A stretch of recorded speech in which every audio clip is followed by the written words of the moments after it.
My apologies for being late.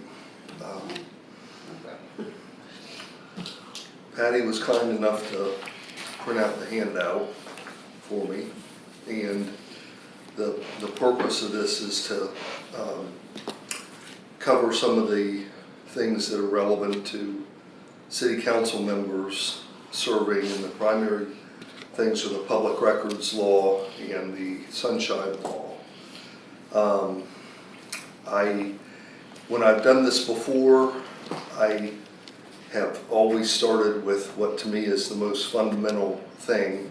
I know you're an attorney, so a lot of this is remedial stuff for you, but to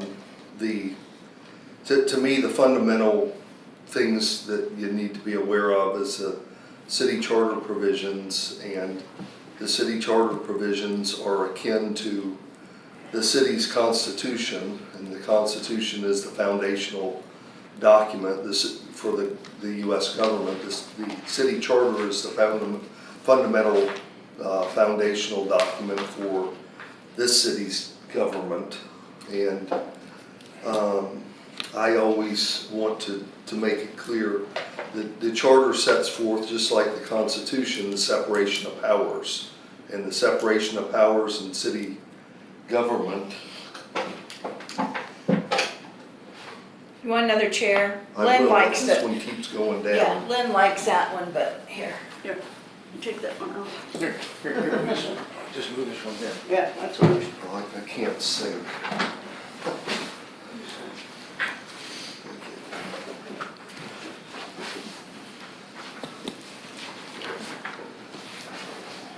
Much better.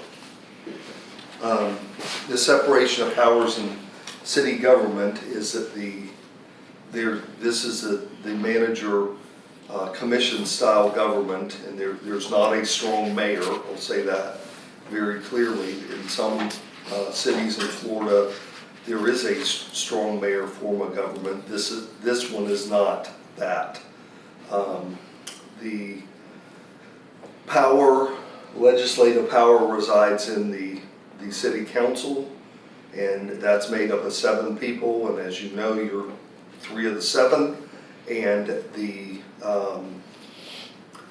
each of the city council members has equal authority. The only difference is the mayor has, or the vice mayor, if the vice mayor is conducting the meeting, has each of them have the authority to conduct the meeting, but their vote's the same as anyone else's. Have they always been the chair of the meeting, the mayor? Yes. Okay. Yeah. The mayor is elected by the citizens in some cities. I'm the city attorney for Haines City. Under their system, the city commissioners select the mayor. Yeah, that's what I was wondering here, because I know you can, under Robert's rule, you can always remove the chair, but it's only for one meeting. Well, I'll come to that in a minute about Robert's rules, because that's very relevant here in Bel Air Beach. But the council makes it's like a board of directors makes the big decisions, and then delegates to the city manager to do the day-to-day administration and implement the big decisions. The city manager has authority over certain things, and one of the best examples is the employees, and the city manager makes decisions concerning the employees. The city council members do not get to delegate to the city manager what to do about an employee. That's the province of the city manager, and just like in the Constitution, there are tensions between the branches of government, and the tensions are by design, and the tensions at times result in conflict, and that's simply in the federal Constitution, state Constitution, and here, the conflicts are going to be present, and it's part of the checks and balances. And the checks and balances are always appropriate in US government. So there will be times where the council conflicts with the city manager and the city manager conflicts with them, but hopefully most of the time that will be peacefully resolved. But I say that because it sometimes people go into doing the legislative job or the council job and wonder why there's so much conflict. Well, there simply is, and a lot of it's by design, and it a lot of times could go smoother than it actually does, but that's what you have to do. I always refer to roles, and I'll now go to, there's three officers that the charter creates. One is the city manager, second city clerk, and the third is city attorney. And each of those roles, just like the council's roles, has by definitions in the charter and the charter provisions, specific things that you have, each of those roles has the authority to do. And what should happen, and I will say, having worked with Lynn and Patty for the last year and a half, what should happen is that the city manager, the city clerk, and the city attorney respect the boundaries of their role, and they do what is within the parameters of their role. I will tell you, in my opinion, city manager, city clerk, and I have done that, and there's times that it's tempting to go outside your role, but you shouldn't, because you're supposed to do a certain job. There's a tendency at times, and this is not unique to Bel Air Beach, this happens in Haines City, it happens periodically, is that the city council members want to go outside their role as the city, over there as commission. The city commissioners want to, delegate to the city manager they should do A, B, or C, and that they're not supposed to be doing that.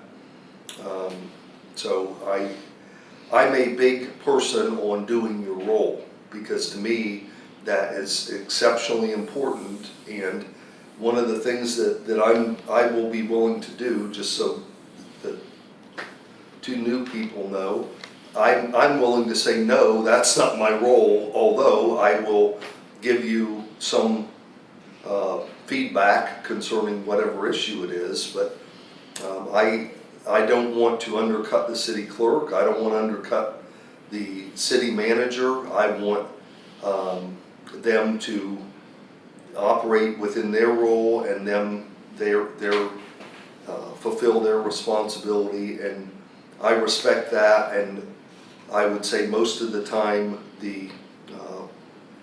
everybody here, at times it's chaotic, but like anywhere else, but people generally comply with their role. So there have been times when people have gone outside their role, and I would say that's where we have the real conflict. And that's just me telling you honestly.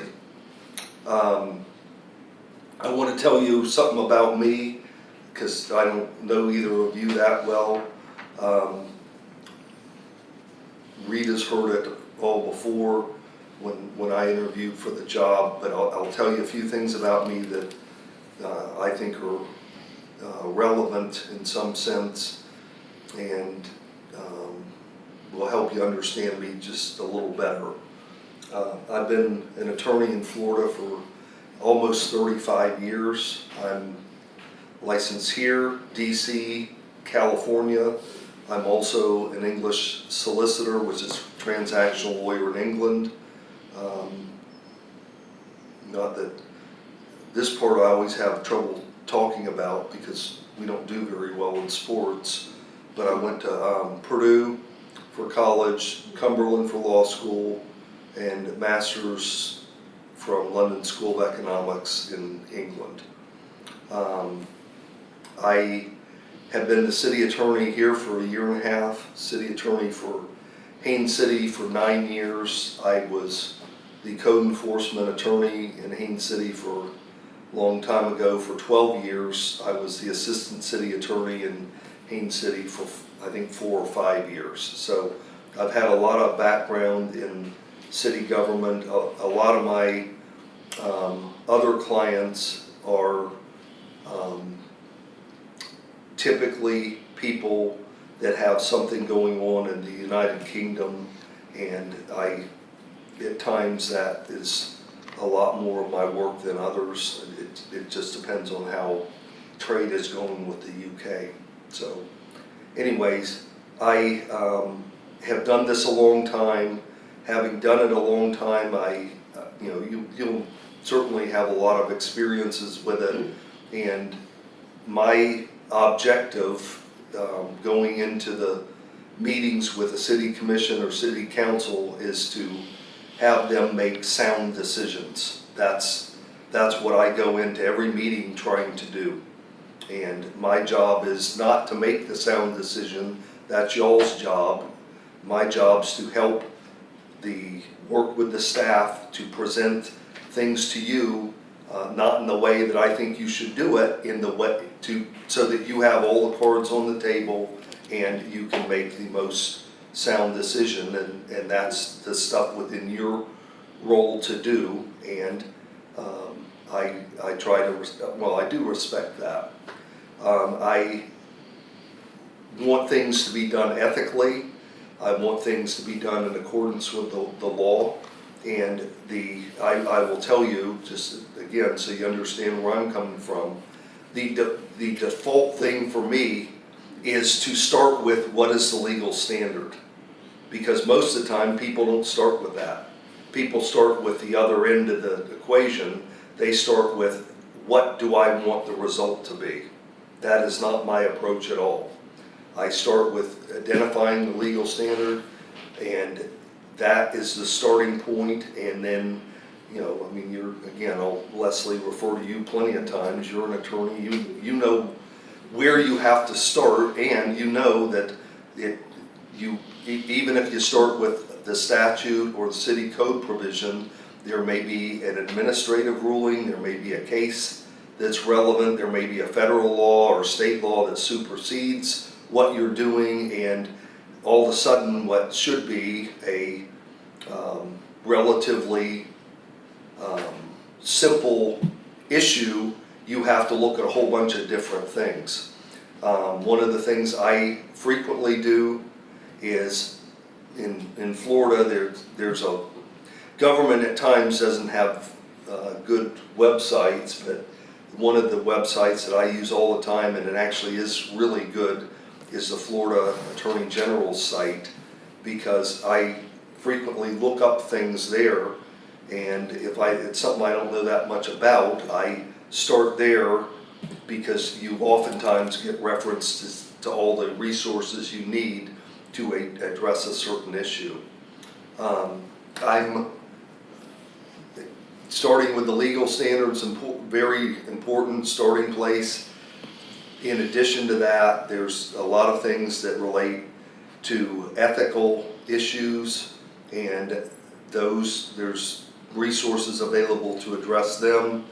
And to me, that's in city government, that ends up being actually a very prominent part of the decision-making process, because there's, Florida, like anywhere else, has a certain code of ethics that elected officials are obligated to follow, and it's in the one citation is 112.313. I would encourage you to read that whole section, 112.313, and that is contains a lot of the ethical standards, and that whole chapter 112 has quite a few. I'll make a quick comment, although I'll probably say something more about it later. With ethical issues, there's a lot of ways that you can approach it. And I will tell you the way that I approach it. There are times where there are vexing ethical questions, and what I've encountered with people in government, both here and elsewhere, is they want to split hairs. And I'm not one for splitting hairs. There's a concept in federal tax law called the safe harbor. And in the safe harbor, you know if you are in that harbor, there's not much chance that you're going to get into trouble. I tend to gravitate towards, if there's a safe harbor, figure out what it is, and then stay there and be there, okay? I have related that concept to an elected official, and they said, that's great, but a safe harbor means you're not out on the open water and you're not out taking risk. And I said, that's fine. Yeah, I agree with you. The ship is not out at sea, and that means you can't see some exotic places, but if going to exotic places results in you wrecking on a reef somewhere, then when you're wrecked on the reef, you'll be wishing that you had stayed in the safe harbor. So the thing I will, again, go back to, people want to split hairs. I brought this just for the show and tell portion, and I'll pass it around. This is the Government in the Sunshine Manual, and this book gets bigger every year, and if you thumb through it, you will see it is absolutely chock full of citations and cases, and every year there are more citations and cases, but this is one of the most useful books you can consult, and it's online. I don't even use the print version. I use getting to the point where everything I do, I do via my computer, just because it's easier for me. But there's all this stuff in here, and it's organized very well. If you look at the table of contents, they have, you know, quite an extensive list of topics, and each of the topics addresses what the legal standard is, and then it addresses the up-to-date case law and citations or administrative rules or whatever they are that are relevant to the, this is the one call I gotta take, my dad. Hello? Hey, I'm in a meeting, can I give you a call back?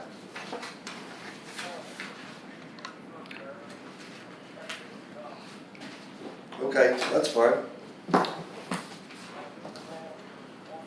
That's fine. Okay. That's good. No, I will not. I don't know when I'll be there. Okay. Thanks. Bye. Oh, of course, what did I say last? You were emphasizing the Sunshine Manual. Yeah. Yeah. Going online instead of Well, purchasing it. I guess you'd have to purchase the online version. no. Yeah. It's available through the Attorney General's office. Okay, so that website. But it's extremely helpful. Patty and I use it, I would say, every week when things come up. It covers the same stuff we're going to cover today. Actually, some of the stuff that is in here I took from the Sunshine Manual, but it's to me a tremendous resource. It changes, over time, and the one thing I will say, because Patty and I and Lynn have dealt with this the last year and a half. There's a lot of stuff in there that is covered, and there's some things that there simply hasn't been a case yet. So I would like to think up some wild exotic example, but there's, there are times that, although the law covers a lot, there simply hasn't been a case where a judge has ruled yet on a certain aspect of the sunshine law, for instance. And someday the court will probably rule on that, unique situation, but it doesn't answer every question, although it answers, I would say, 90% of the questions. So it's again, a really good resource.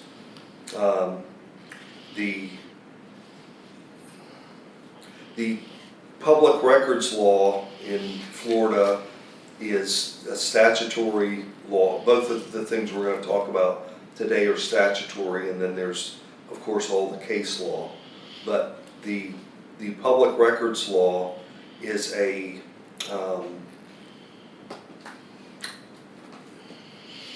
it's a Swiss cheese type law where there's all these exceptions to it.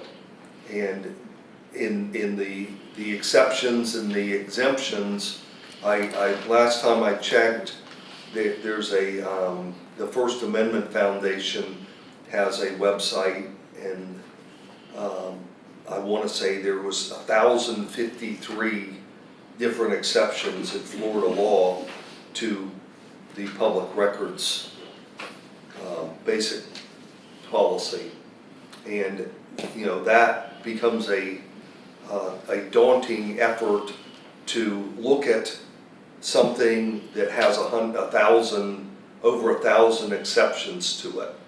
And with some of the stuff that Patty has to do with public records, the basic policy is straightforward, but over the years and every year they add new exceptions to it and new clarifications, and that's an evolutionary process. I will say with the law, one of the concepts that I truly believe, and I think it's been borne out over and over again, is that the law is always lagging behind technology, and that's always the way it's going to be. There's very seldom where the law is actually parallel to what technology allows you to do. So there was a time, 25 years ago, where we didn't really use email, we didn't use websites. I mean, that was now 25 years ago coming into existence, and you didn't have, the law 25 years ago really didn't address situations that we now address today every single day. And over that 25-year period, the legislature has had to, almost every year, and I would say every year, made changes to the public records law because of technology, which not only includes email, but cell phones, text messages, etc. So, when we get into some of the public records stuff, you will, just see how, I mean, it's like fracturing a piece of ice. You start with the place where you hit, and it just goes like that, and there's all these different tangents that you have to take into account. And nowadays, like text messages and cell phones that's a really evolving topic. What you say on Facebook and next door is. I wanted to make sure that I was allowed. Huh? I'm sorry, I wanted to make sure I was allowed to take this off because she has hers on. I'm like, aren't we supposed to have these on? No, you don't have to. Okay. It's I hard didn't for mean me to to interrupt you. talk through this. Yeah, me too. I Did didn't mean to interrupt you. I'm just You're okay. following the rules. That's right. I had COVID about 5-6 weeks ago, so I'm in the clear now, thankfully. But anyways, that's another, to me, very important concept about what we do in government, because there comes a point where, and this is just an easy thing, with public records, I mean, are you engaging in not public records, sunshine law? If the two of you are commenting on next door about a topic that is conceivably going to come before the city council in the future, and you say, I think it would be good if the city, or I think it would be good if we did A, and you liked it, and that's all you did, does that mean you've had a public meeting in violation of the sunshine law? And that seems like, to me, a relatively innocent thing, but arguably, you've just violated the sunshine law by you liking it. So under the sunshine law, a public meeting, it doesn't have to have a quorum. To be Well, considered we're gonna a talk public about meeting. it. Because I know she's taping this, because it's a public meeting, but there's not a quorum here, of council members. Well, let me get into that. Yeah.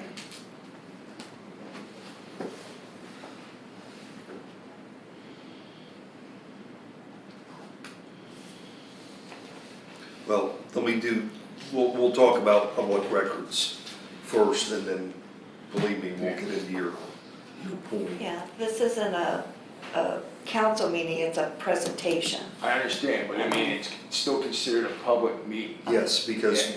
there are Mhm. there's at least two city council Yeah. members here, and we're discussing things that someday may very well come before the city council, and to make it comply with the law, it has to be noticed, and it has to be a record made of what was discussed, and both things have been done. You had to put this in the paper? No, we don't put our meetings in the paper, we just put them on the website. We do what the law requires. No, I mean the notice of it. Yeah, no, we don't put notices in the paper. If today, two citizens showed up and wanted to sit in and listen to it, they would be welcome to do that. And, Yeah, I don't have a problem with that either or, but what really constitutes a public meeting is what the question is. And you're saying, I go on Facebook and I like her comment, even though it's not on the agenda, anything could come up on the agenda, in the future.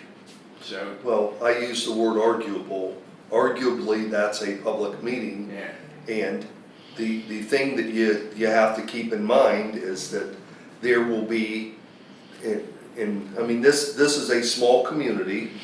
Because it's a small community, a lot of the people know each other, not everybody, but there are times where people, and excuse the analogies, but they're waiting in the shadows to pounce. Well, There's yeah, somebody no. doing something wrong, and what I'm telling you, or will tell you, is don't give them the opportunity. I understand, it's just ironic that the federal government doesn't follow all these standards, because you get a party whip saying, vote for this and I'll give you this, Well- Yeah, but we have, a little community has to, Well, Florida legislature doesn't work that way. right, that's what I'm saying, yeah, I mean, they do yeah, things the same way the federal right. legislature does, and, unfortunately, you're saddled with the Yeah. rules, so you have to comply with them. Mhm. And my job's to help make sure you do, and, I will tell you, and I will say this now, with these type of questions, if you're ever in doubt, then my job is to help make sure that you understand what the law is, the legal standard, and help make sure you don't make violate the law or violate an ethical canon. And that's what I'm supposed to do, that's why I have a job. The best time for me to help you is before the misstep is made, okay? And, there's a lot of things that, y'all deal with that, and Rita can comment if she wants, But, you know, when you first start doing this job, the learning curve's like that. I mean, you go from being a private citizen to now having to make decisions and having to make them at times with, you know, little notice, and you have to incorporate a lot of things into the decisions you make. And, you know, I will tell you my experience, most people are afraid of violating the law. They don't want to do that. They don't want to do it for a variety of reasons. One, their moral compass. Two, they don't want to get in trouble. Three, they want to do things the right way, and you know, they're at times scared to death of, am I going to do something that's a violation of the law? I'll add a few more. I mean, you're a real estate agent. It would be devastating to you if you had a bunch of ethics charges against you. And you don't need that. And because of, you know, there's many reasons, but that's one of them. You try to stay within the parameters and on the straight and narrow and not have those type of situations. I mean, I've dealt with, you know, in my job, I don't want ethics violations. That is horrible for me to deal with. I make a very conscious attempt to not ever have any. And at times it's difficult because of the situations you're put in, but that's why I, again, will say starting point is the legal requirement or the legal standard and the ethical standard. Okay, I will tell you now, and you will be put in some awkward positions, and don't be surprised when it happens, and it probably will happen sooner than later. So the thing for you to do is resign yourself to the fact that's going to happen, and be ready when it does happen. The light should go off in your mind. Fred Reilly said, what is the legal standard and what is the ethical standard? And that's what I should concentrate on right out of the box. And there should be times where the best thing you can do is step back and say, wait a minute, I'm not sure whether I should be going forward with this conversation or this act. I need to make sure I'm on safe ground and I'm in the safe harbor. Okay? One thing I was going to say to you, Leslie, is I've thought about it since you came on board. You know, I've worked for a year and a half with a lawyer being the mayor, and now I'm going to work with 2 lawyers on the city council. So, you know, I thought I was on my toes before, but I'll certainly be on my toes now, but I look forward to working with you. Appreciate it. Yeah, I would like to make a comment. Sure. And that's true, there will be 2 attorneys on there, but yet neither one of them are supposed to express their legal opinion. That's up to our city attorney, correct? Well, I thought they couldn't express their legal opinion. Yeah, I don't think they could, no, it's been done. well, it's because of the background they have. It's not going to hurt my ego if one of them says, I thought about this situation and here's my take on it. That's not going to bother me. What would bother me is one of them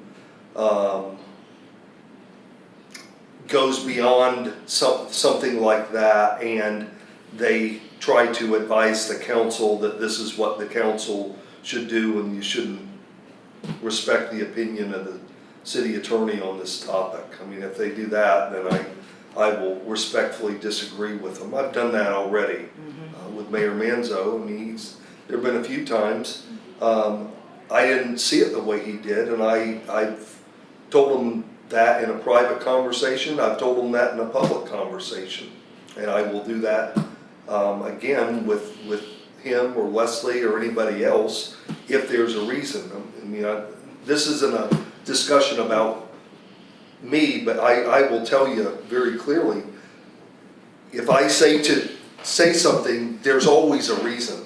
It's not I pick something out of the blue. And what I also feel very strongly about is if there's a reason I think you should or shouldn't do something, I will also tell you why. And occasionally I will say, my vibe tells me you should be very careful at this point, and I need to look into something further.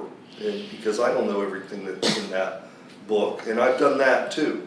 I will continue to do it in the future, but I'm not deterred getting, Leslie piping up and saying she has a view on a legal topic. She should have a view, just like each of you should have a view, and I will be receptive to hearing it, although there's going to be times that I will say, this is what I think you should do. I think you should do A, B, and C, and here's why.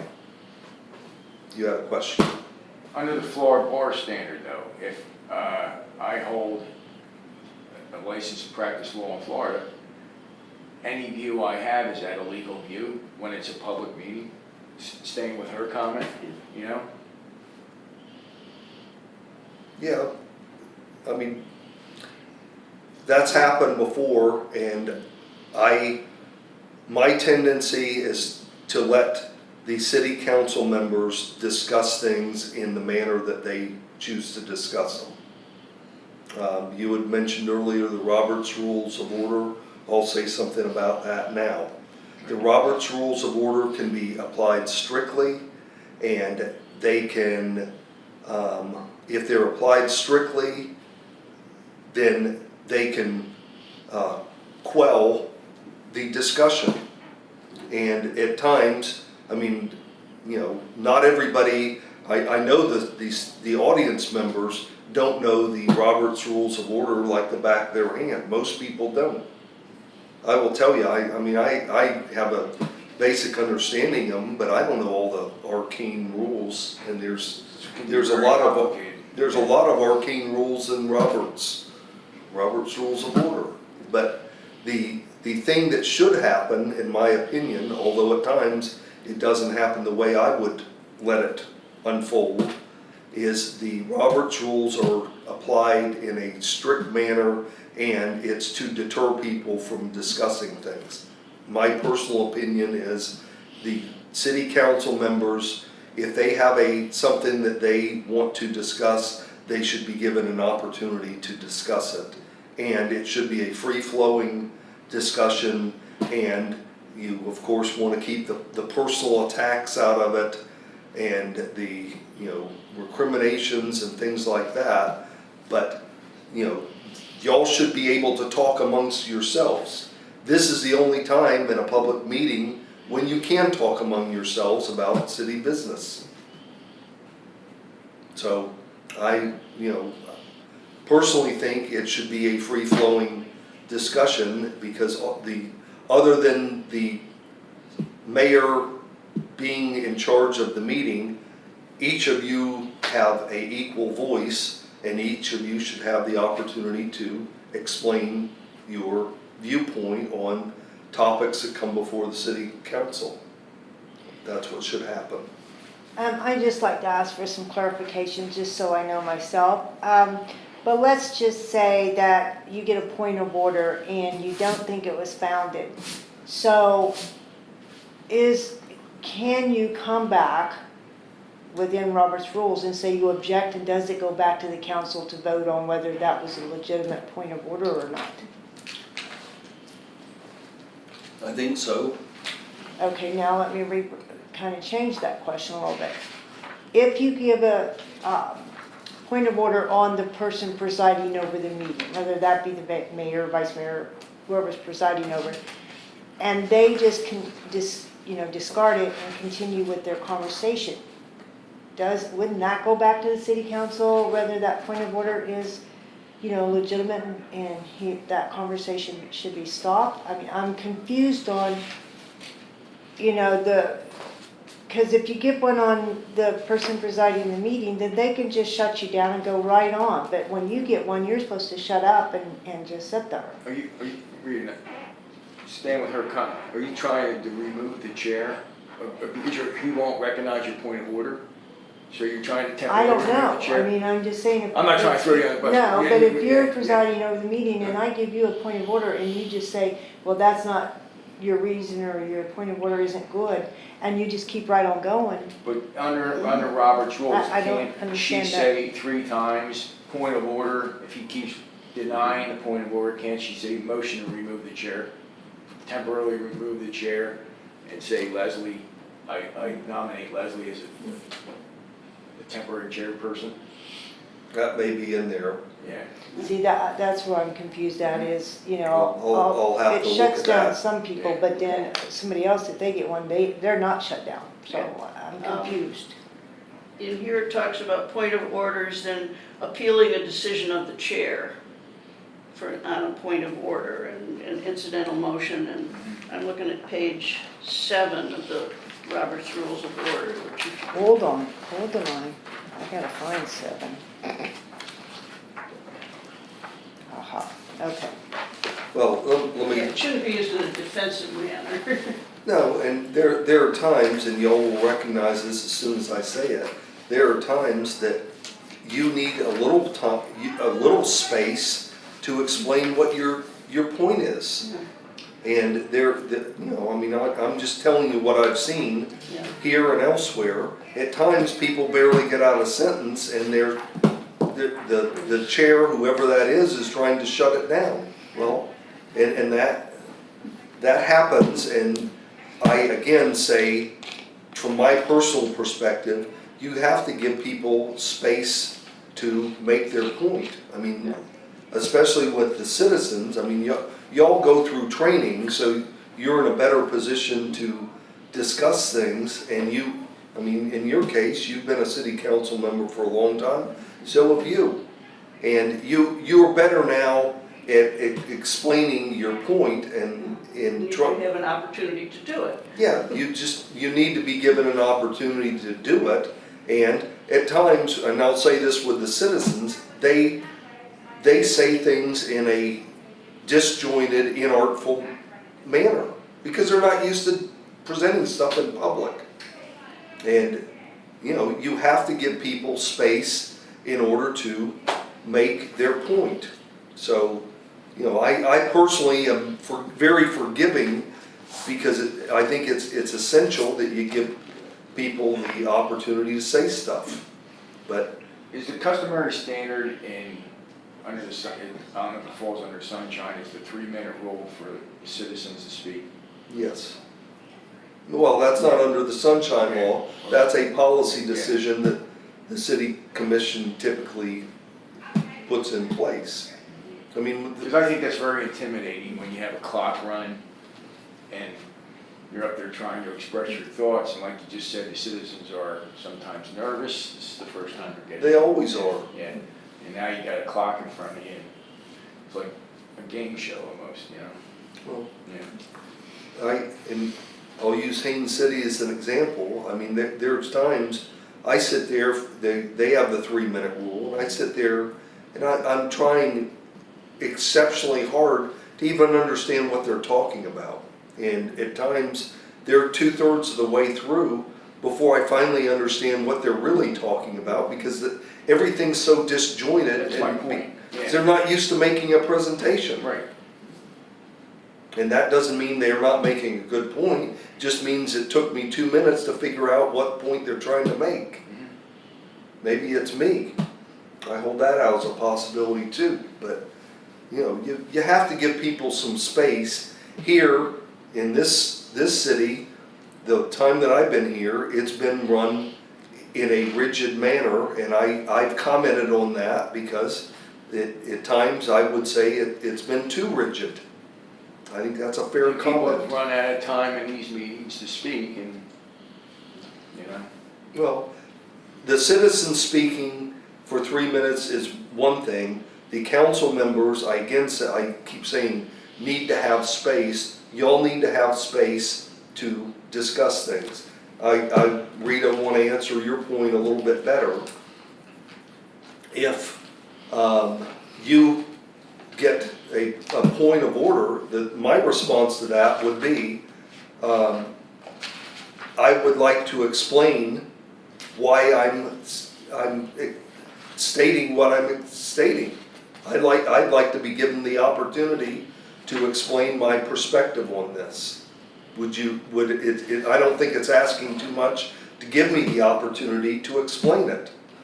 I mean, what happens here, and I don't wanna, veer off into something too deeply, but what happens here is if you say a word that's interpreted as being an attack, then the hammer comes down, and at times you've got to give people room. And I again will say and underscore the discussion among council members about things.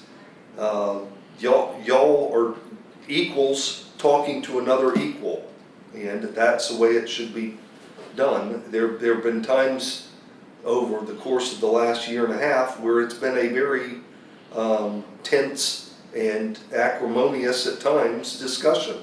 And as much as I wish that weren't the case, sometimes that's going to be the case because people are passionate about their views and they have a different point of perspective. That's going to happen. It's understandable.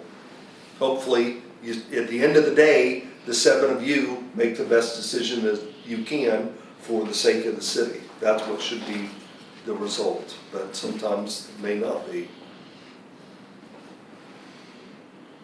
So,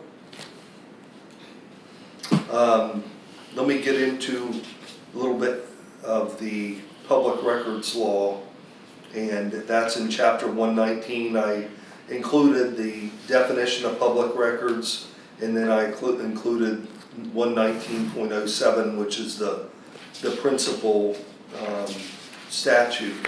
One of the things I will tell you, when I write emails to people, I don't typically, you can cut and paste things, so it's not like I'm typing out 3 pages worth of stuff, ever, because I don't. What I want to do, and I do this all the time, is if I'm referencing a statute, I oftentimes will put the whole statute in, and although sometimes they're 15 pages long, but I'll put the statute in the email and then highlight the relevant parts so you don't have to read the whole 15 pages unless you want to.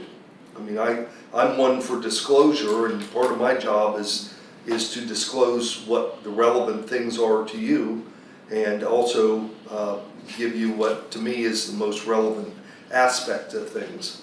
But the short version of what is on pages 1 through 4 is that if it's a public record under Florida law, then you're obligated to provide a copy of it, and you are also, if there's an exception or an exemption that applies, then you may not be obligated to provide it, or you have to redact it. And I will tell you, the first year I was here, I spent a tremendous amount of time, and Patty did too, with public records requests. And public records requests are, I won't say this in a public meeting, well, we're in a public meeting. I'll say it this way. If you knew what you were doing, you could bring a small city to its knees and cripple a small city with public records requests. And some people have tried to do that, okay? I think it's extremely questionable, say it that way, and but there are people around the state that have done that. Trying to think of the case that I always want to use as an example.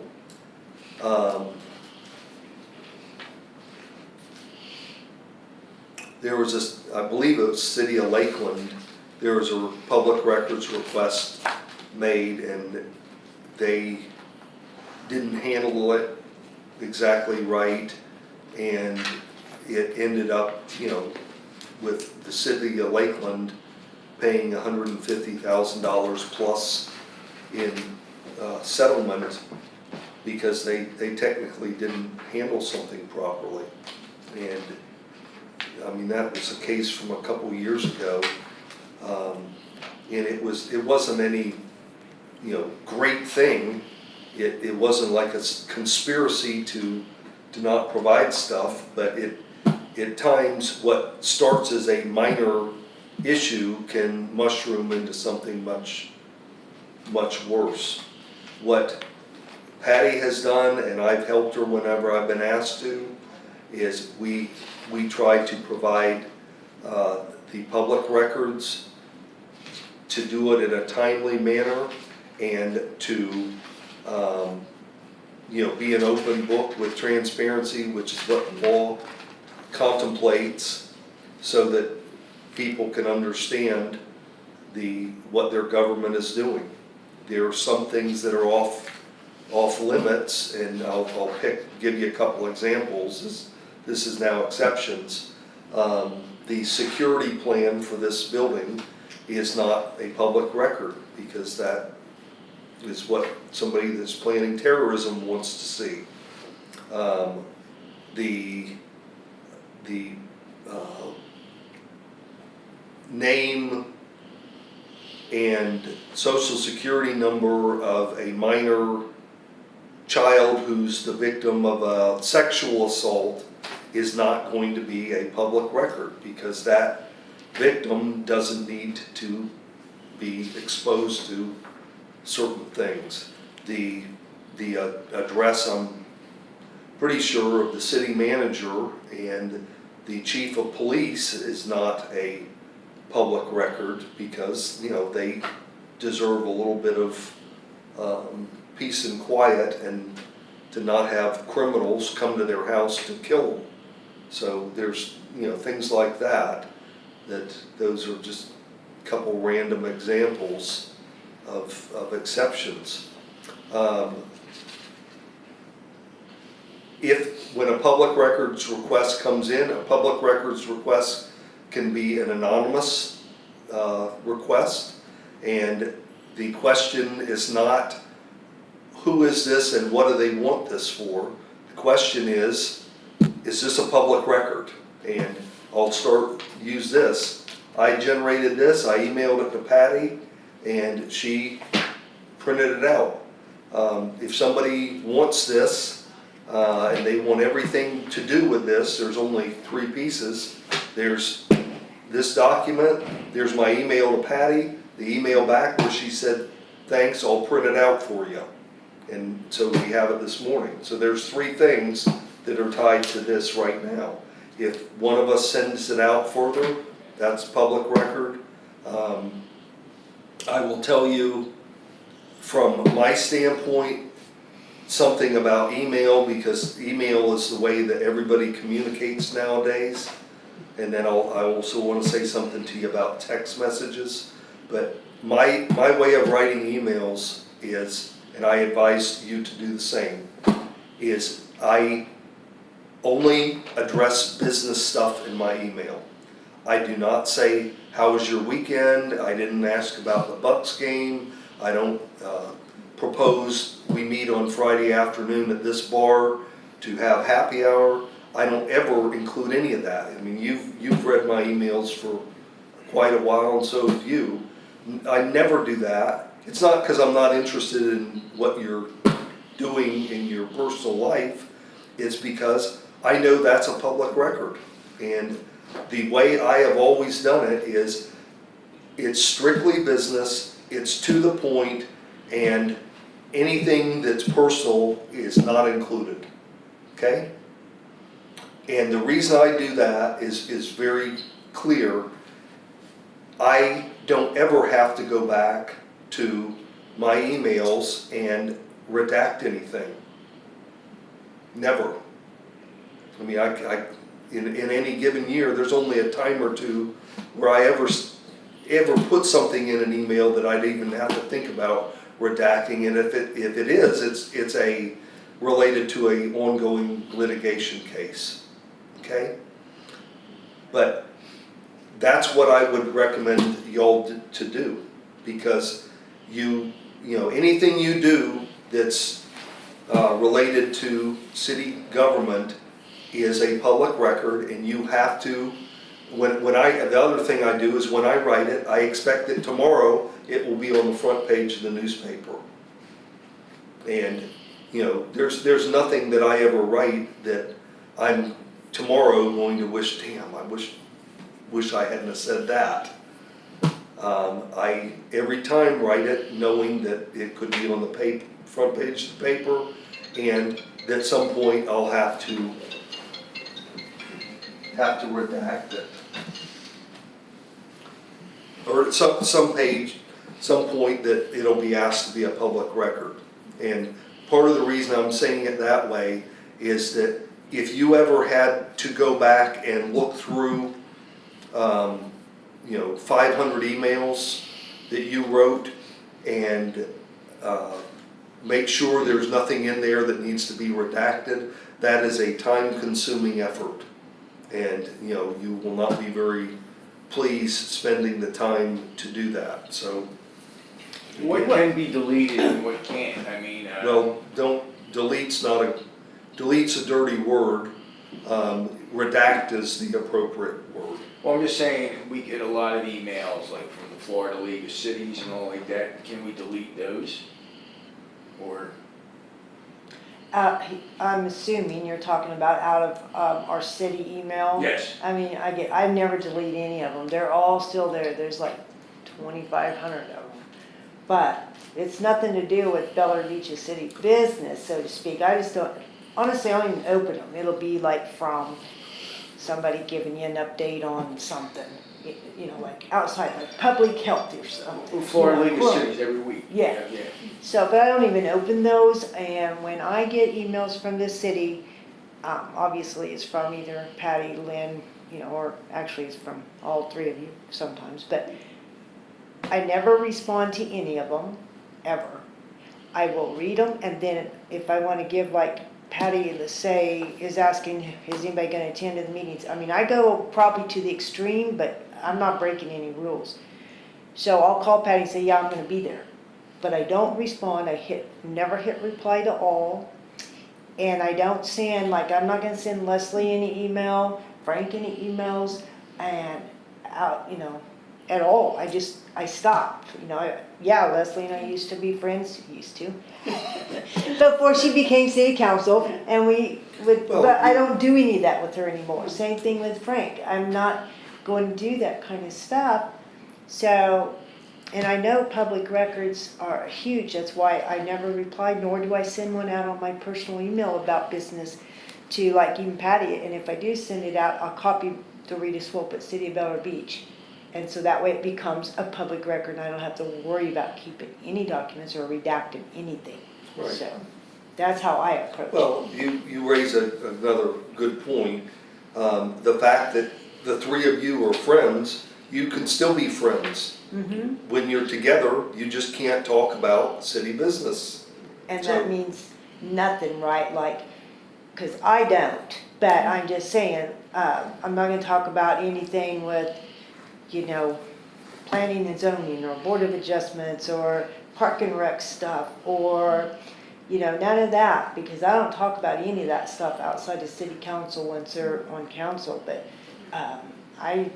I'm very, very cautious, and sometimes to the extreme, Well, because I don't. you're doing this, you described the same thing I just described, Right. which is I take a very guarded approach because I don't want to spend hours looking back over 500 emails. I mean, it to me is completely unproductive time. It would be for you too, okay?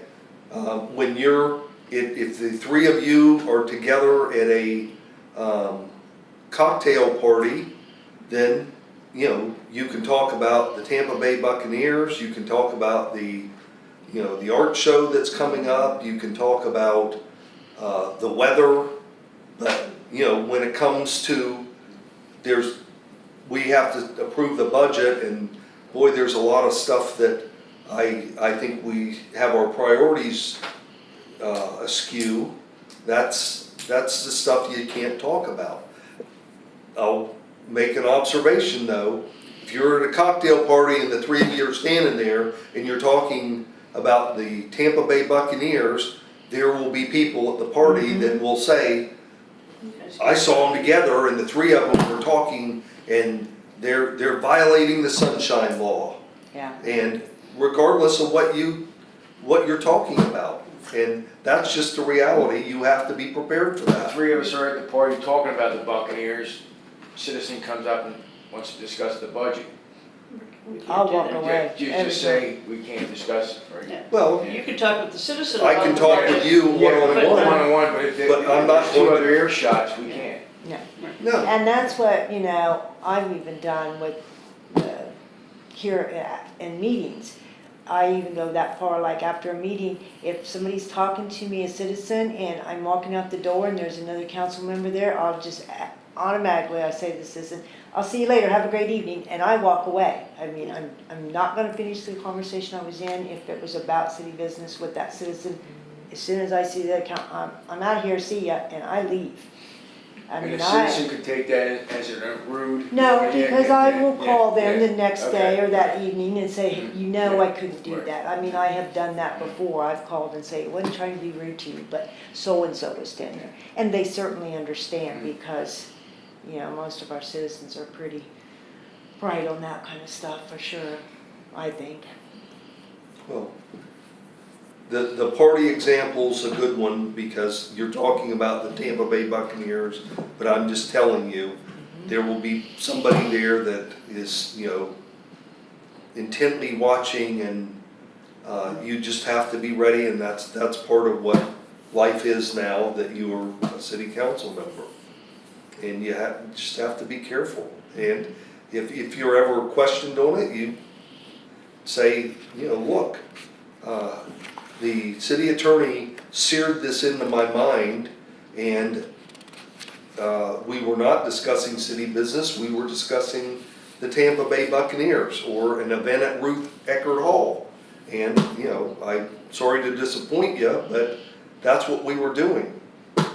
And I would be very, I wouldn't let it go by, I'd say something. Yeah, because she's been a dear friend ever since I moved in, and it's like, we'd spend half hour in the driveway just discussing, you know, and. Life. Yeah, Now, right, yeah. I say, hi, Frank. Yeah, and I run in the house. That shouldn't, the fact that you're dear friends and your family knows each other and you interact and have, you know, cookouts and dinners, that shouldn't change just because you're a city council member.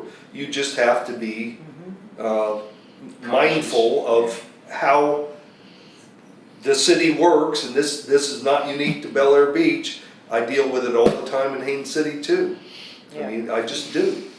Yeah. And you will, and you just have to, you know, the purpose of us talking about this stuff is partially for me to say enough things so that when you're in those situations, a light bulb goes off and you do what you've already learned how to do. I'm sure you've done the same thing. So you just have to be prepared. Yep, because I don't do that. Not having a conversation with either one of them about any city business nor anybody else. I'll say, hi, how are you doing? Bye. Well, I in a mean, way I'll that, still be friends with them. well, I'll tell you another thing about me. At times it's like, I feel like I'm the fourth grade teacher and somebody comes up to me, well, you know, Rita and Mayor Manzo were talking up on the dais after the meeting. It's a hypothetical. Okay, good. Thank you.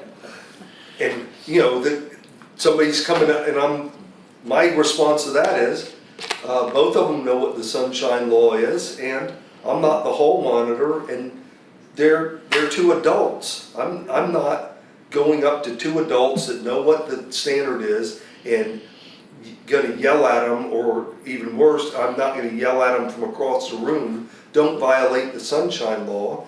You're two adults having a conversation, and I will assume that you are not violating violating the law because you know what it is, okay? Maybe my assumption's wrong, but I'm not the hall monitor, okay? And if I'm standing there and two council members are in front of me and they start talking, then at that point I will say, hold on guys, you really can't be having a discussion about that aspect because it's veering off into sunshine law. You need to talk about the Tampa Bay Buccaneers. Yes, Well, ma'am. and that, the sunshine law, to my understanding, I want to make sure I'm clear on this, it not only covers what is on the current agenda, but what could be potentially on the future agenda. Does it also include what was on the past agendas? Because it may reoccur? I mean, I'm just trying to make sure I would say that- yes, So because anything other than the Bucks? you you may don't talk about. revisit things, and periodically, you know you're gonna revisit them. Yes. Okay. So, safer course of action's not Not to do it. That's what my route If it's city is. business, then it should be discussed at a city council meeting in compliance with the sunshine law. Or here's a question, three of us are not done talking about the Buccaneers, but we want to talk about ordinances in another town. Is that legal? Is it another, a town, an ordinance that you're going to consider for Bel Air No. Beach? No, just what another town has enacted or is proposing, something that's not even on our agenda or could be on our agenda. Well, it could be. Yeah. And now it's a good question, and don't ever think I'm giving you a smart ass answer. because I'm that's giving not you my just way of doing questions that are really relevant and probably have happened, you know? Well, Yeah. it has, but now you're getting into splitting hairs, okay? Mhm.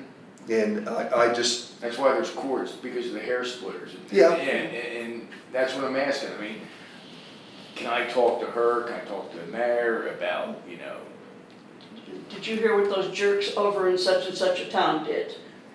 Yeah, If that's and I'm something like- talking about, not talking about the citizens, I'm talking about the commission or the councils of those Yeah. towns, okay? Okay, so I'm gonna throw in there what I do. And like I said, sometimes I go to the extreme and I'm cool with that. But I would not discuss those with another city council member because what if whatever that is lands back onto our council's lap to like reach out and handle or try to help handle something? Or if it's been on our agenda in the past, and let's say there's been conversations between those two communities regarding that, and it could land back, for some resolution, maybe back on City of Bel Air Beach's plate. So I don't do it, because then you discuss that, whatever it is, right? So, I go to extremes, I'm just gonna say, let's say Indian Shores has an ordinance that, Bel Air Beach is not fond of. So I'm not gonna discuss that with any city council members on Bel Air Beach, because what if Indian Shores and Bel Air Beach come together to try to discuss that? So later, or have in the past. Am I making sense? You're making perfect sense, Absolutely. but you're talking about things hypothetically that Yeah, could never occur, I am. okay? Okay, And that's well, and that's no, my it's question is, happened. yeah, well, sure. Yeah. A hypothetical situation could turn into a real situation, but.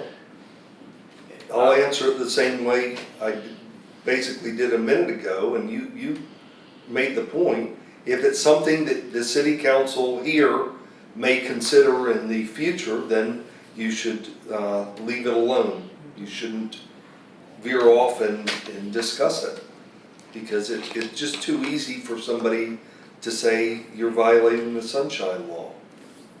I'm trying to think of something that, this is a good one, this is easy. If you're talking about an income tax, Florida doesn't have an income tax, never will, it's constitutional prohibition against it. But the US government, federal government has it. you can talk about that because you have no authority under the law to ever put in an income tax in Bel Air Beach, okay? So that's one, it's an area of government, but it's not one that you're ever going to be able to do. So that's a topic that y'all could discuss quite a bit, and there's no risk in it. But the other city's ordinance or the other city's code, conceivably, you at some point would do something that would have, as a council, you may, if there's a dispute, then you're going to be engaged in or responding to a dispute. And it's also, I mean, this happens all the time.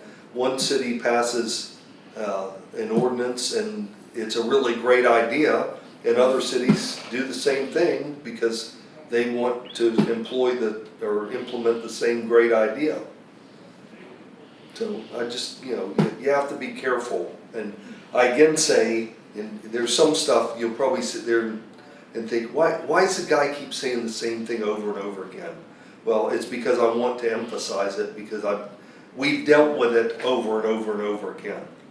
If you're standing there and there's the two of you are talking or the three of you are talking, then fully understand there's people watching and they're going to assert that you are violating the Sunshine Law. And with social media has been extremely challenging for local government.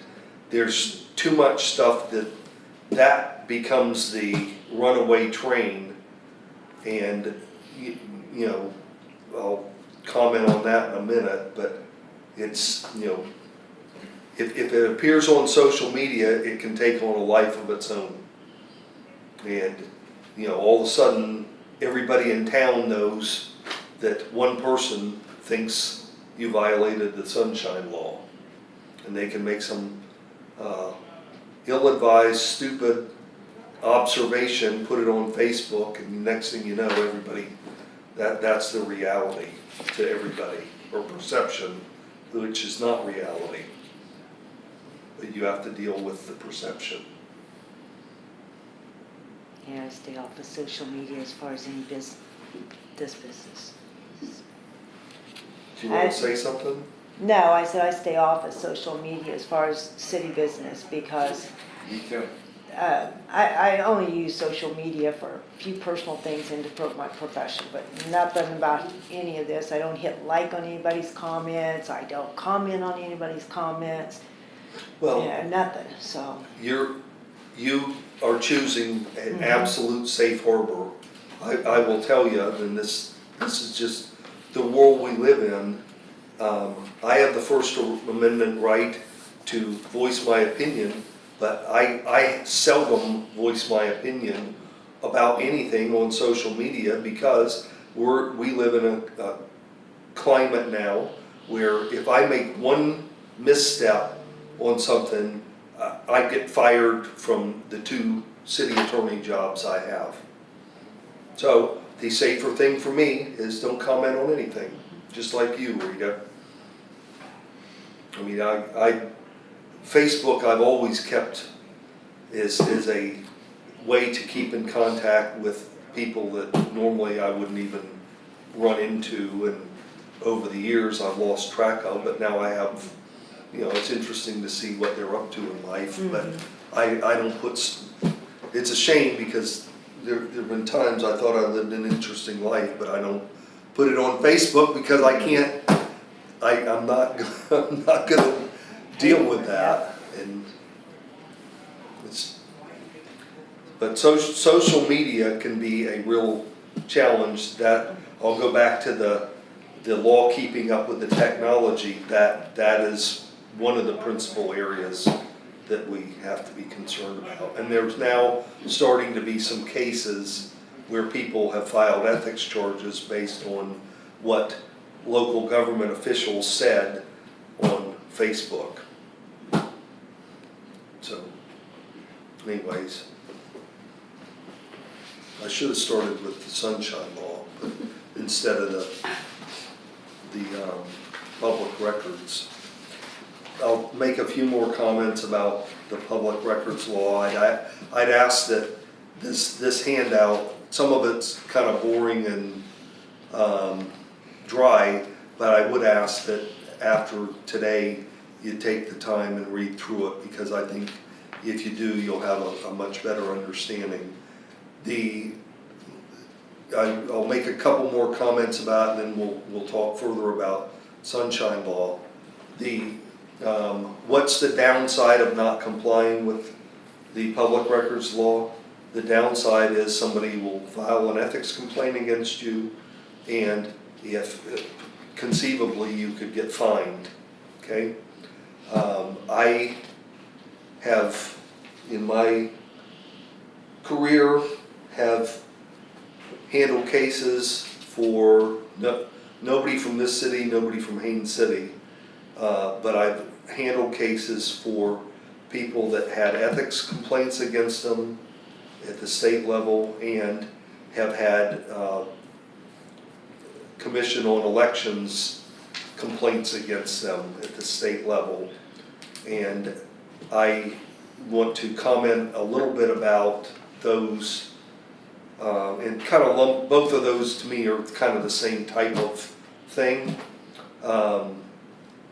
There's to have integrity in government, there's a readily available way to make a complaint, okay?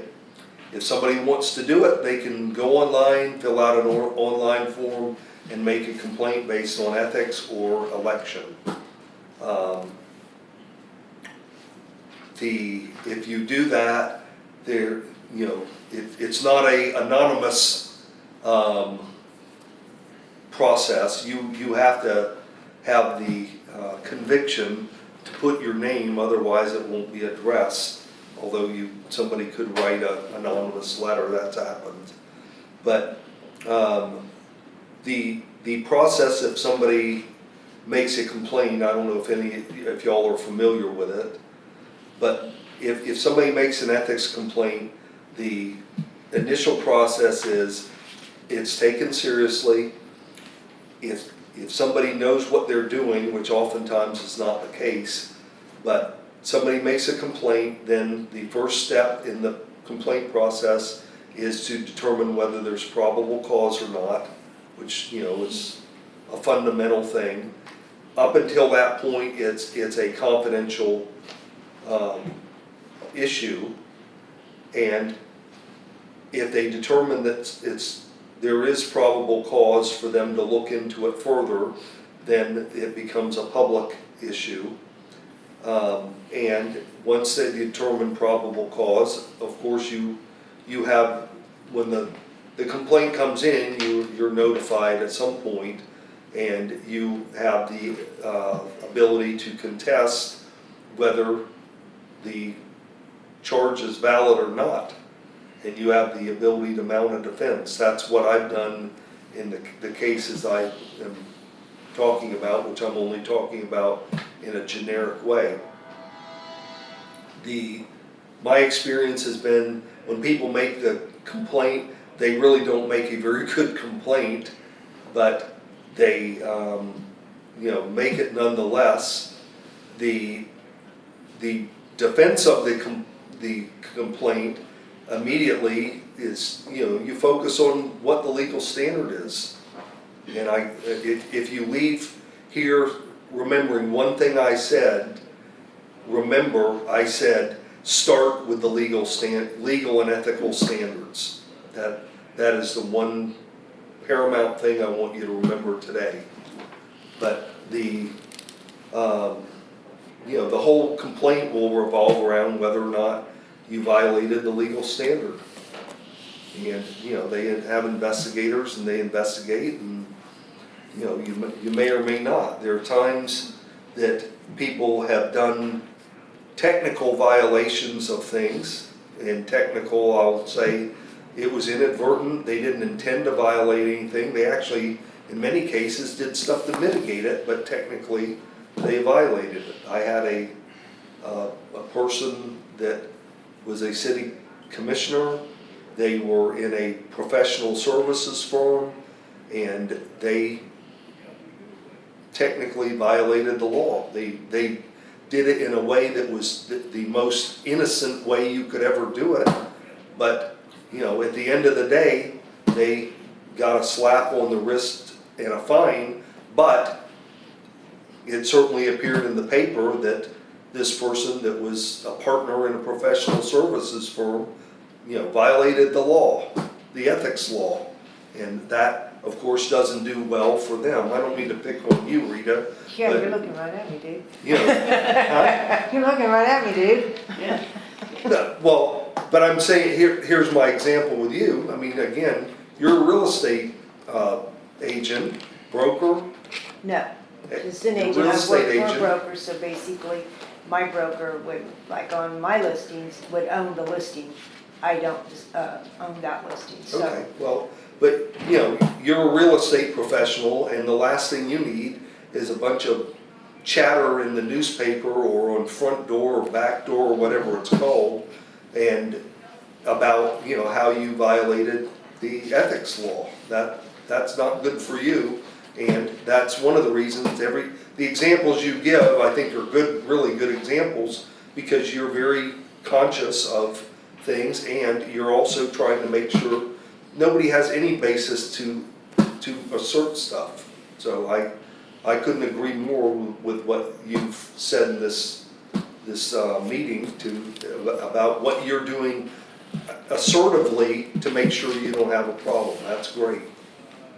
So, Question. yes, ma'am. To whom would a citizen make a complaint? Attorney General's office? Well, if it's ethics, it would be to the Florida Commission on Ethics. Okay. Just curious. And legal, we'd go right to Well, Attorney if General. it was a criminal violation, it'd go to the state's attorney. Okay. But if it's a sunshine law or something, That's typically gonna be an ethics Or ethics. violation. commission? Okay.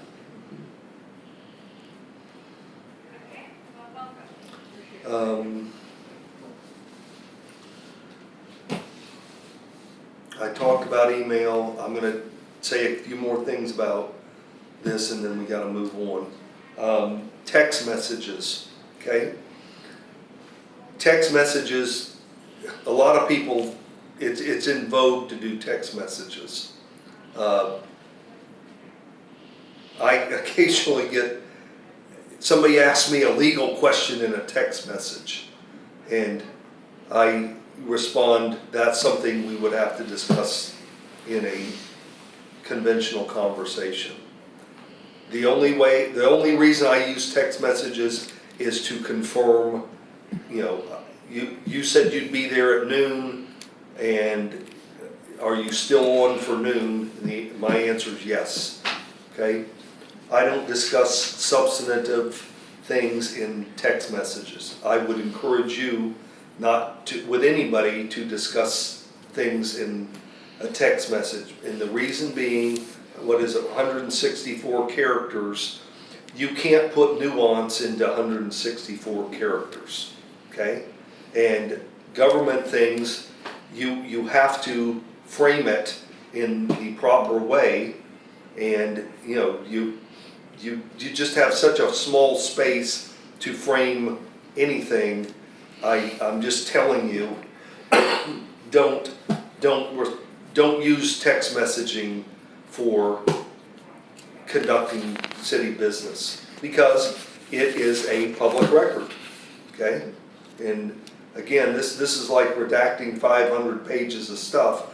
If somebody wanted all my text messages that related to city business, I'm sure it's not that hard, but you'd have to download them. I don't know how to do that. I'd have to find somebody that knew how to do that, and I'd have to, download them all, and then I'd have to go through them to make sure it's redacted. The easier thing for me is I don't conduct any business over text messages. Just don't. So I don't have to fuss with it. But people insist on doing stuff like that. If citizens contact you via text messages, about city business, then my responses would be very short. This is a better topic to discuss in a personal conversation or a telephone call, okay? And a personal conversation one-on-one or a telephone call between you and a citizen is not, there's no record created, and you absolutely have the right to do that. You don't have to make a record of it. I mean, you're responding to a citizen who wanted to talk to you about something. There's no restriction on you doing that, okay? I will tell you, and Patty, I think will agree with me, there have been times we've dealt with very substantial public records requests, and I'll use myself as an example. If somebody said, I want all Fred Reilly's emails or the city manager's emails for the last 2 years, okay? Well, if it's me or Lynn or Patty, that's thousands and thousands of emails, okay? And the question that the city clerk often asks is to clarify, is that, do you really want all that? And if it's a extravagant request, then there's stuff in the statute for the city to charge for an extravagant expense. So for instance, if they wanted all Lynn's emails from 2020, the person making the request thinks it's as easy as Lynn hitting a button and they all go to one spot and nothing else has to happen, and somebody should be able to hand you a flash drive with all this stuff on it. It's not that easy. It requires somebody to do those things. It requires somebody to redact them and to keep a copy of what they're providing. And at times we go back and the city can charge for that. The statute allows that you can charge for compiling these records. Do we have a set fee? Because I know in here it says you can charge up to 15 cents if you don't have a set fee. Most townships City, are 25 we have, cents. since I've been here, the city put in place a policy that relates to public records.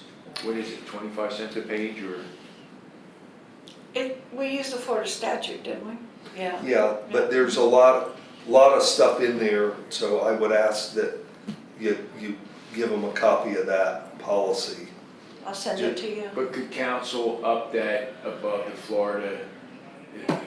It's, the way I'm reading this is if you don't have a set statute, you can only charge it to 15 cents, but you could charge, could you pass an ordinance of 25 cents a page? You can't pass an ordinance that would make it onerous for somebody to get the records. That would be.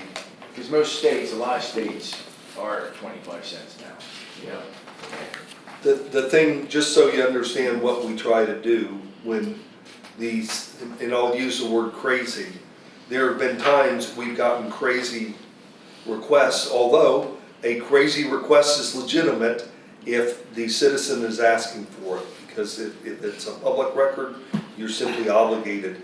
I'm using crazy in the context of they start out asking for this extremely wide definition of records.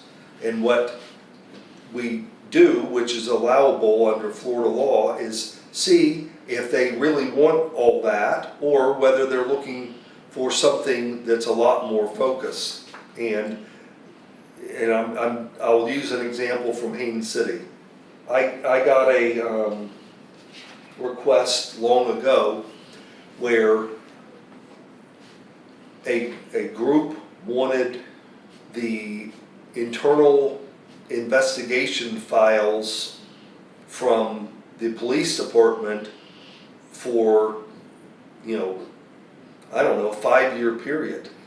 And, any police department always has, they have dedicated people, that's all they do is do internal investigations. Well, this was a a box, a big box of records, and, I mean, it was, you know, thousands and thousands of pages of records, because it's all police related.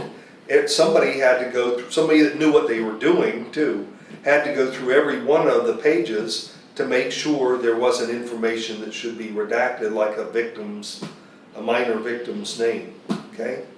And, you know, the people that were asking for this,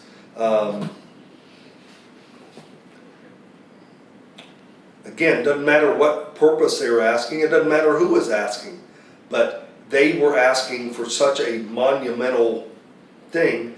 Under the law, we responded and said, if this is what you're asking for, then we need a deposit of X number of dollars, and it may have been $1,000.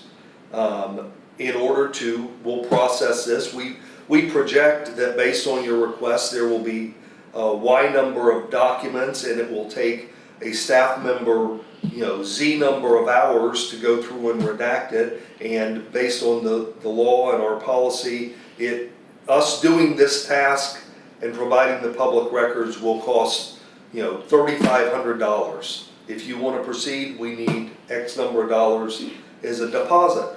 And when you do that, then suddenly people start thinking, well, maybe that's not what I really want. And they narrow their scope, and they, you know, what they really want is something related to, and I'll now bounce back to here. What they're really looking for is the email sent from Lynn Reeves to Fred Reilly related to topic A. That's really what they're looking for. Is in Florida or township, is it a reasonable time, or is there a definition of days that a public request has to be made or answered? Like the document has to be provided? Yes. If you walked into this room and looked at this document and said, I want a copy of it, it can't take me a week to get it to you. I can walk in there, make a copy with Patty's permission, and hand you that copy, and that's reasonable. Charge you 15 cents a page.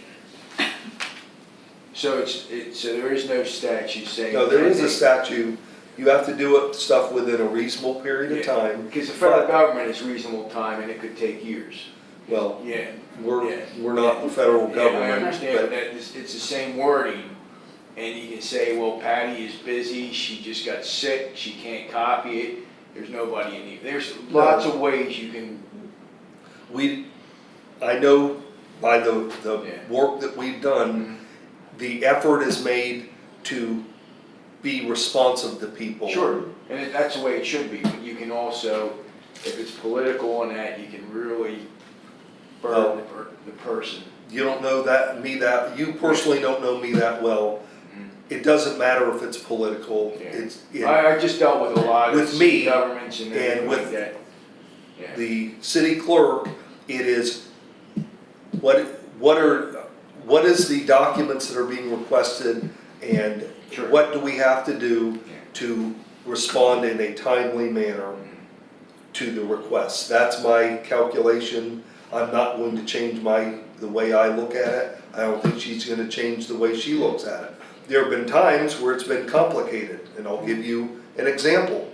A request is made, it's an anonymous request, and the anonymous request is for this extremely broad thing, and you're trying to respond to an anonymous request, and you're trying to explain to somebody who you don't even know how to contact them, how, you know, this request is so wide, and, you know, how can we narrow this?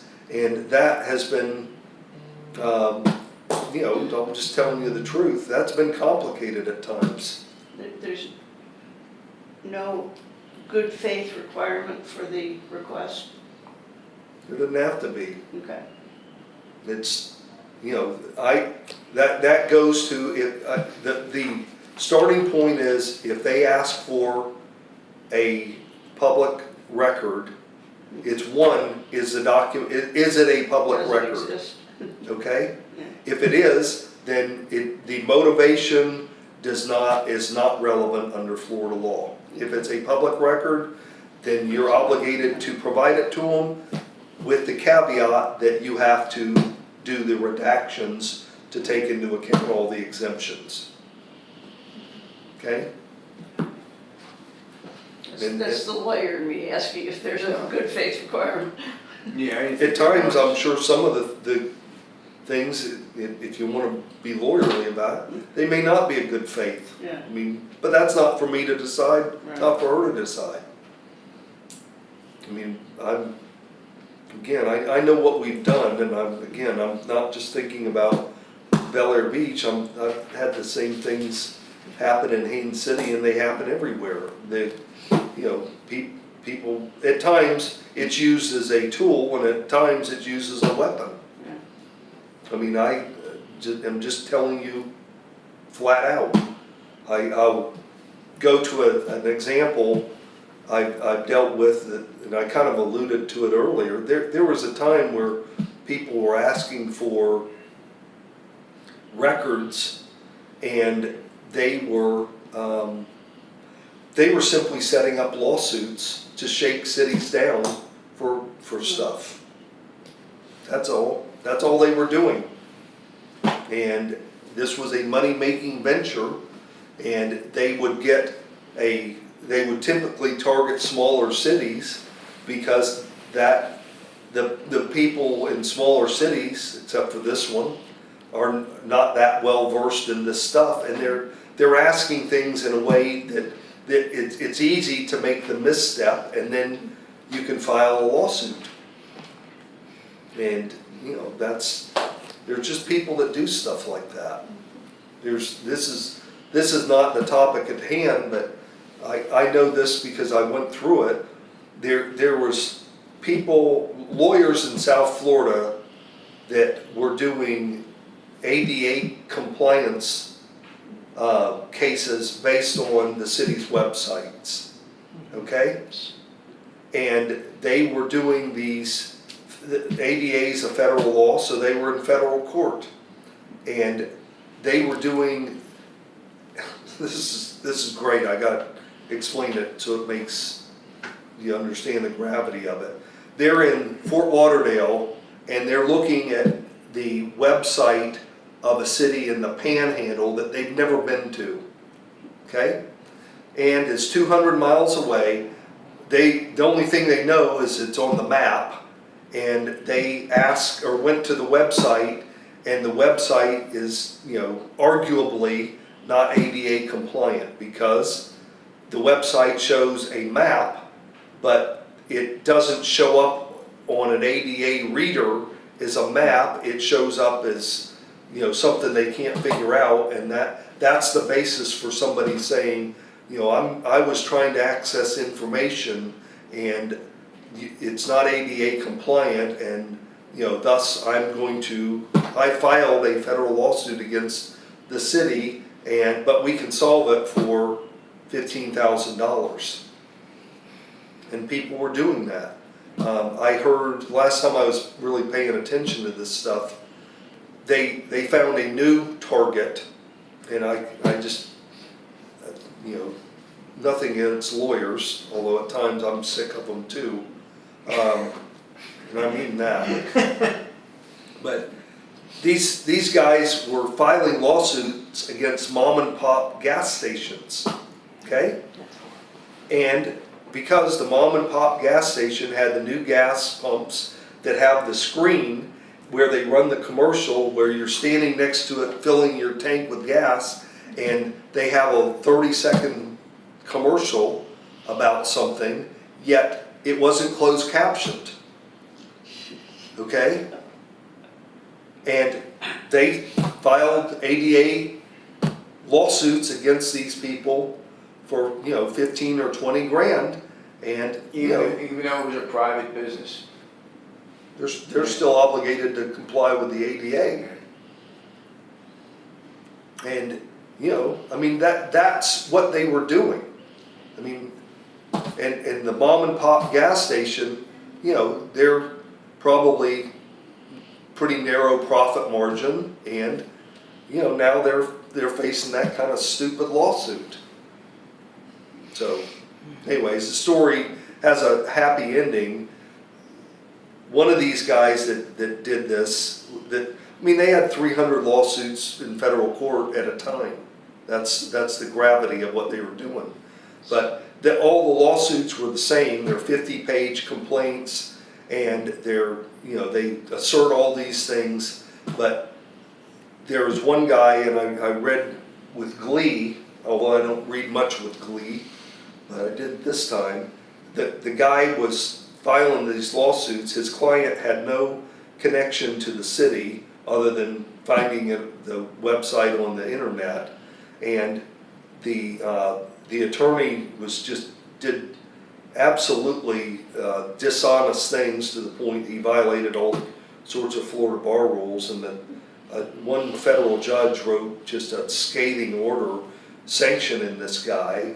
I doubt he's even an attorney anymore, because he just got, talk about being taken to the woodshed, and he should have been. I mean, he's using the court to shake people down. It's legalized extortion. But anyways, I digress into another example, but that stuff happens here too. You and I have not dealt with it, but I've dealt with it a couple times in Haines City, where people were trying to use the public records law to fleece the city, or the ADA to fleece the city. We've had both there. So anyway, what we ultimately try to do is make sure that we comply with the law, we do it in a timely manner, and that people get access to the information they're entitled to see under the law. So, do you have any questions about public records law? And my parting comment on that is, I'm confident there will come a day where you do have questions, and I said this earlier, but I'll say it again. I'm in a better position to help you if in advance, and I'm a phone call away. I know, Rita, I don't know that you call me very many times. You're reluctant to call me, but there's no problem. I know I've said this to you at least once or twice. If there's ever a time you want to call me and you want to say, Fred, I want to ask a few questions, but I really would prefer if you don't charge the city for it, my answer will be, that's fine, I won't. I will tell you now, I won't, and I will not. So, Well, Well, that was go ahead. I've spoken to you 2 or 3 times, which would not have happened if the situation would have been different. But I've always said right off the bat, is this going to be charged to the citizens? Because if so, talk really fast because we need to get this done. I've said that to you a couple of times. We got to go really fast, get this done. yeah, I mean, you're trying to be mindful Yeah. of things, you always have been, and that's fine. I'm just telling you because you're new. There are times, I mean, I'll say this as just a quick comment. When I interviewed for this position, I told the city council as a whole how I do my billings. My billings are extremely detailed. I say who I talked to, what it was about, and with a caveat, and how much time it took to the minute. That's the way I've always done it. Seldom do I get asked about my bill because it's all there, okay? I also frequently put in time entries where I don't have any time, even though I spent time on it. And there's times I put in time entries where it took 2 hours, but it really, it was, you, Leslie, will understand this better than anybody. There's times you should be able to find something, but it takes 3 times as long to find it as you really thought it would take. I mean, that happens frequently. It's not my research skills are bad, it's just at times you have to poke around to find the right thing. But frequently I put in, if it, an hour and 15 minutes, but I put actual time spent 2 hours. So I want you to know I spent more time on it. Well, can any council person call you and ask a question? Because I'll tell you one thing, I'm retired, I get 2 pensions every month, you know, be getting 3, but I wouldn't want to work for free. Well, I'm doing this for free, but I wouldn't want to work for free at your age, all right? Oh, there's How old do you think I laws am? about bringing up age. Boy, How old do you think I am? 35. I'm just saying, you have a job to do it, you did this job, I'm sure not for gratis, I mean, you did it, you know, you represent us. I wouldn't expect you to work for free, is what I'm saying, so, Well, I but, appreciate you saying that. well, I wouldn't, I mean, if I was in your chair, I wouldn't want to work for free, is what I'm saying. No, I really don't. Yeah, I mean, but what I'm saying is, can any council member call you? And is there a limit on councils, you know, how much time we can spend with you or whatever? Well, I'll answer your question, but I'm gonna answer it in a somewhat different manner, okay?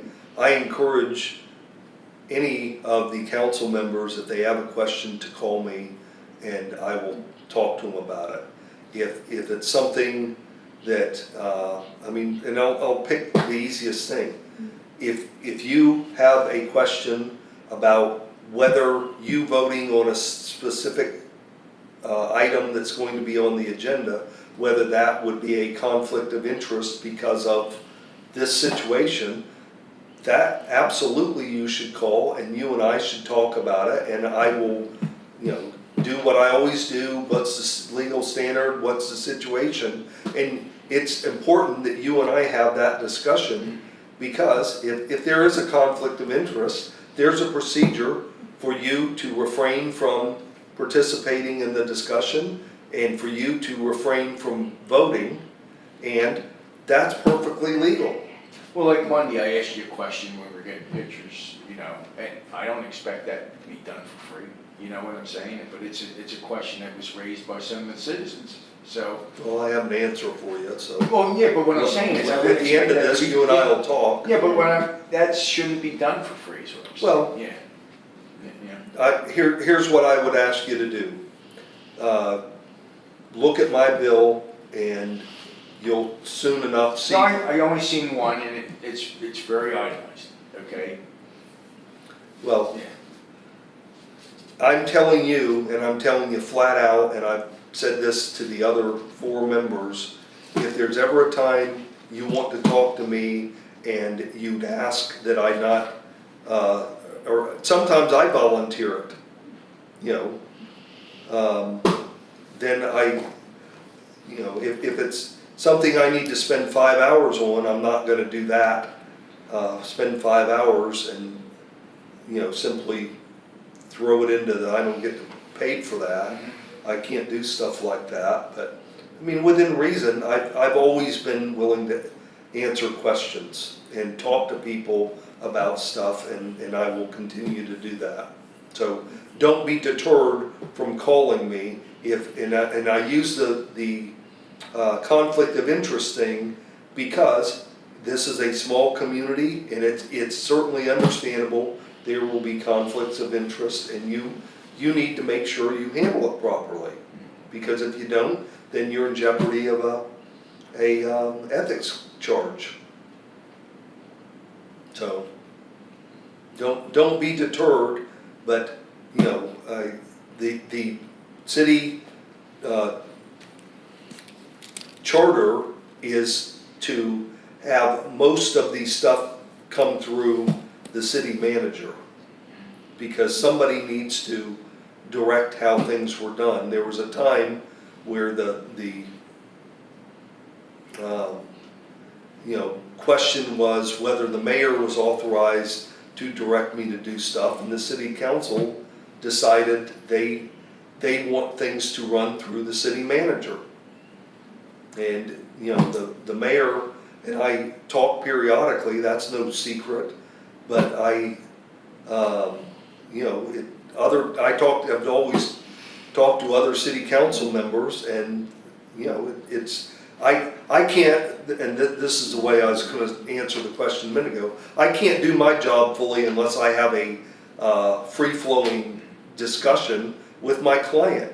You guys are my clients, and I need to be able to communicate with my client. If there comes a point where it's so rigid that I can't even have a conversation with my client, then I won't want to be the attorney anymore. That's putting too much, that's restricting me too much. And my request is, of anybody, just don't abuse it, okay? And I don't expect it will be. So if you have a question, please call me and we'll handle it accordingly.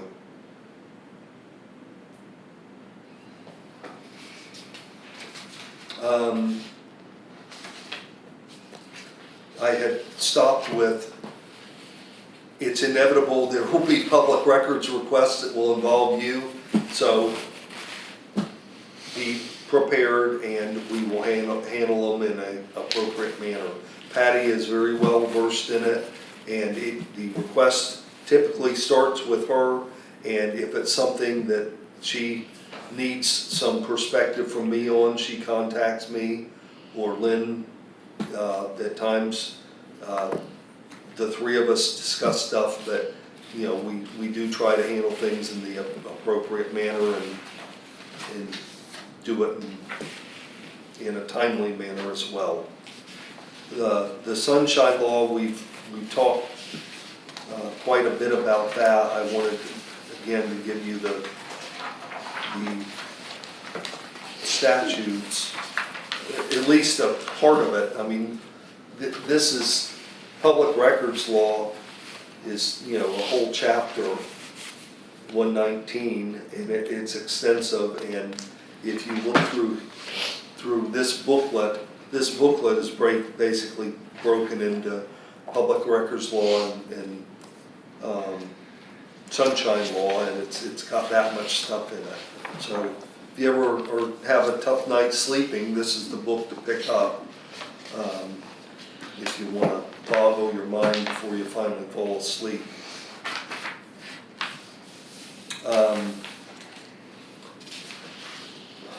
I've said a lot of things about the sunshine law. I'll kind of give a very quick recap and then hit a couple more points. The recap is, if there's a meeting of 2 city council meeting members or more, then it's obligated to be done in accordance with the public record or the sunshine law. Okay, sunshine law is also used as a tool. It's also used as a weapon. So both of these things fall into the same category. You can get in real trouble with this because of the, you know, if you don't confine your discussions about city business to the council chambers, then, you know, you're in my opinion courting trouble. Except there's no problem with you as a city council member being approached by another citizen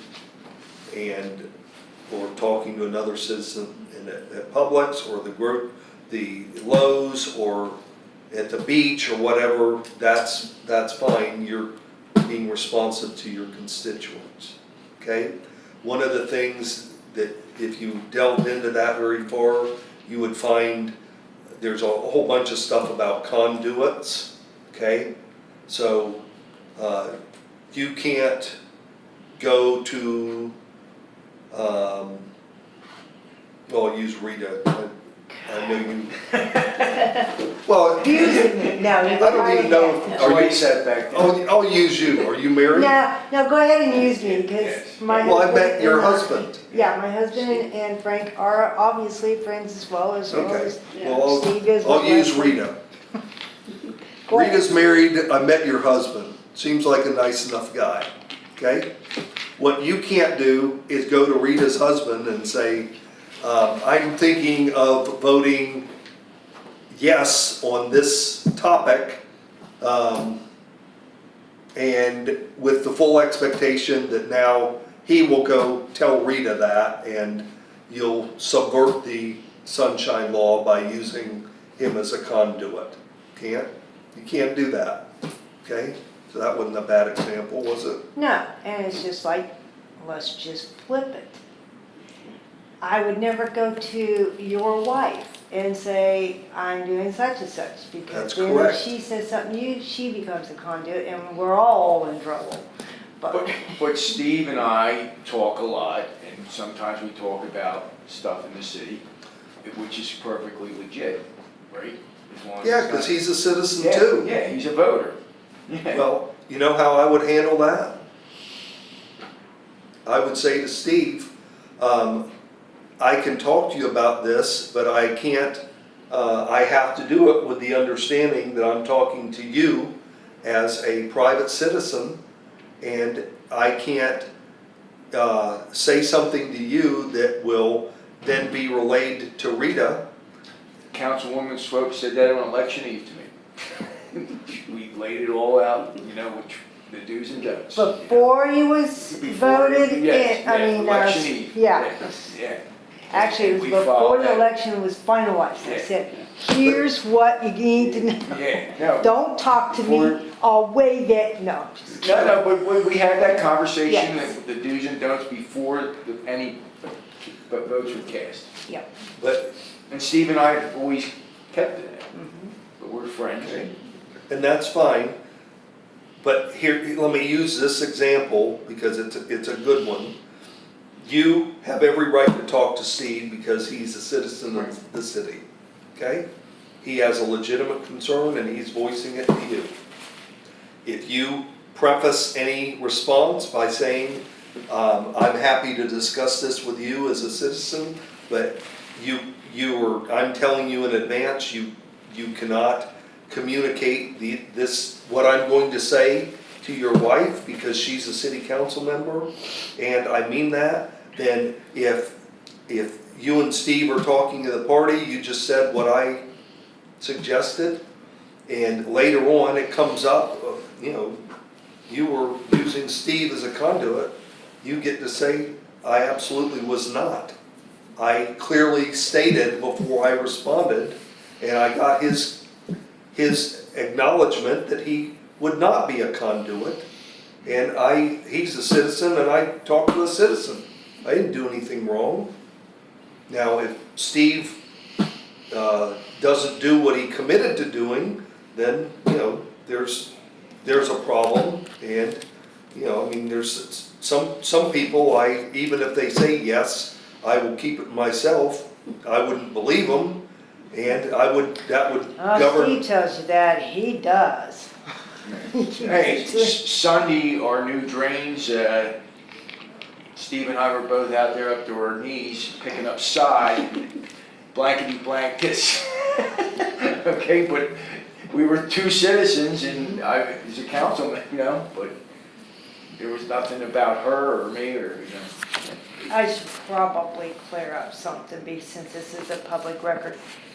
They were picking up sod that was floating down the street, because when the street was repaired, the guys just laid fresh sod ahead. I didn't want people thinking they were running over and taking people's no, sod. no, I could see that going a whole different direction. His sod floated on my property and my sod floated on there.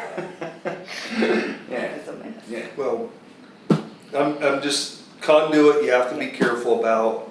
A lot of the stuff with sunshine law is anytime you're going to be in the company of other elected officials, you need to be careful. And again, I go back to perspective and the fact that it will be. I mean, this is a stupid example I'm making up, but I bet it's not too far from reality, is if the two of you or all three of you were standing out here, well, I'll put you out front. You're standing out front, then, you know, a citizen comes in, they see the three of you talking, and they take a picture, and then it's on next door, And, you know, they're holding an illegal sunshine law meeting. And, you know, before you know it, the whole town is commenting on, you know, these horrible people they elected. And all y'all were out there saying that, isn't this one of the most beautiful days of the year so far? That was all that was said, and everybody agreed. Had nothing to do with city business, but it's on next door. So just be careful, and, you know, a lot of stuff the purpose of this was not to give you my philosophy on everything, but I've tried to filter some of that stuff in. I will tell you my philosophy on this type of stuff. You can preempt people, and one of the best tools you have is you consciously preempt people. And it's something I do is in legal work all the time, is I don't give them the ability to go to where they are going to go. You just outmaneuver them. And outmaneuver doesn't mean you're doing anything illegal. It means you are addressing the situation in advance. So that's what I would encourage you to do. Do you have any questions about sunshine law? Okay.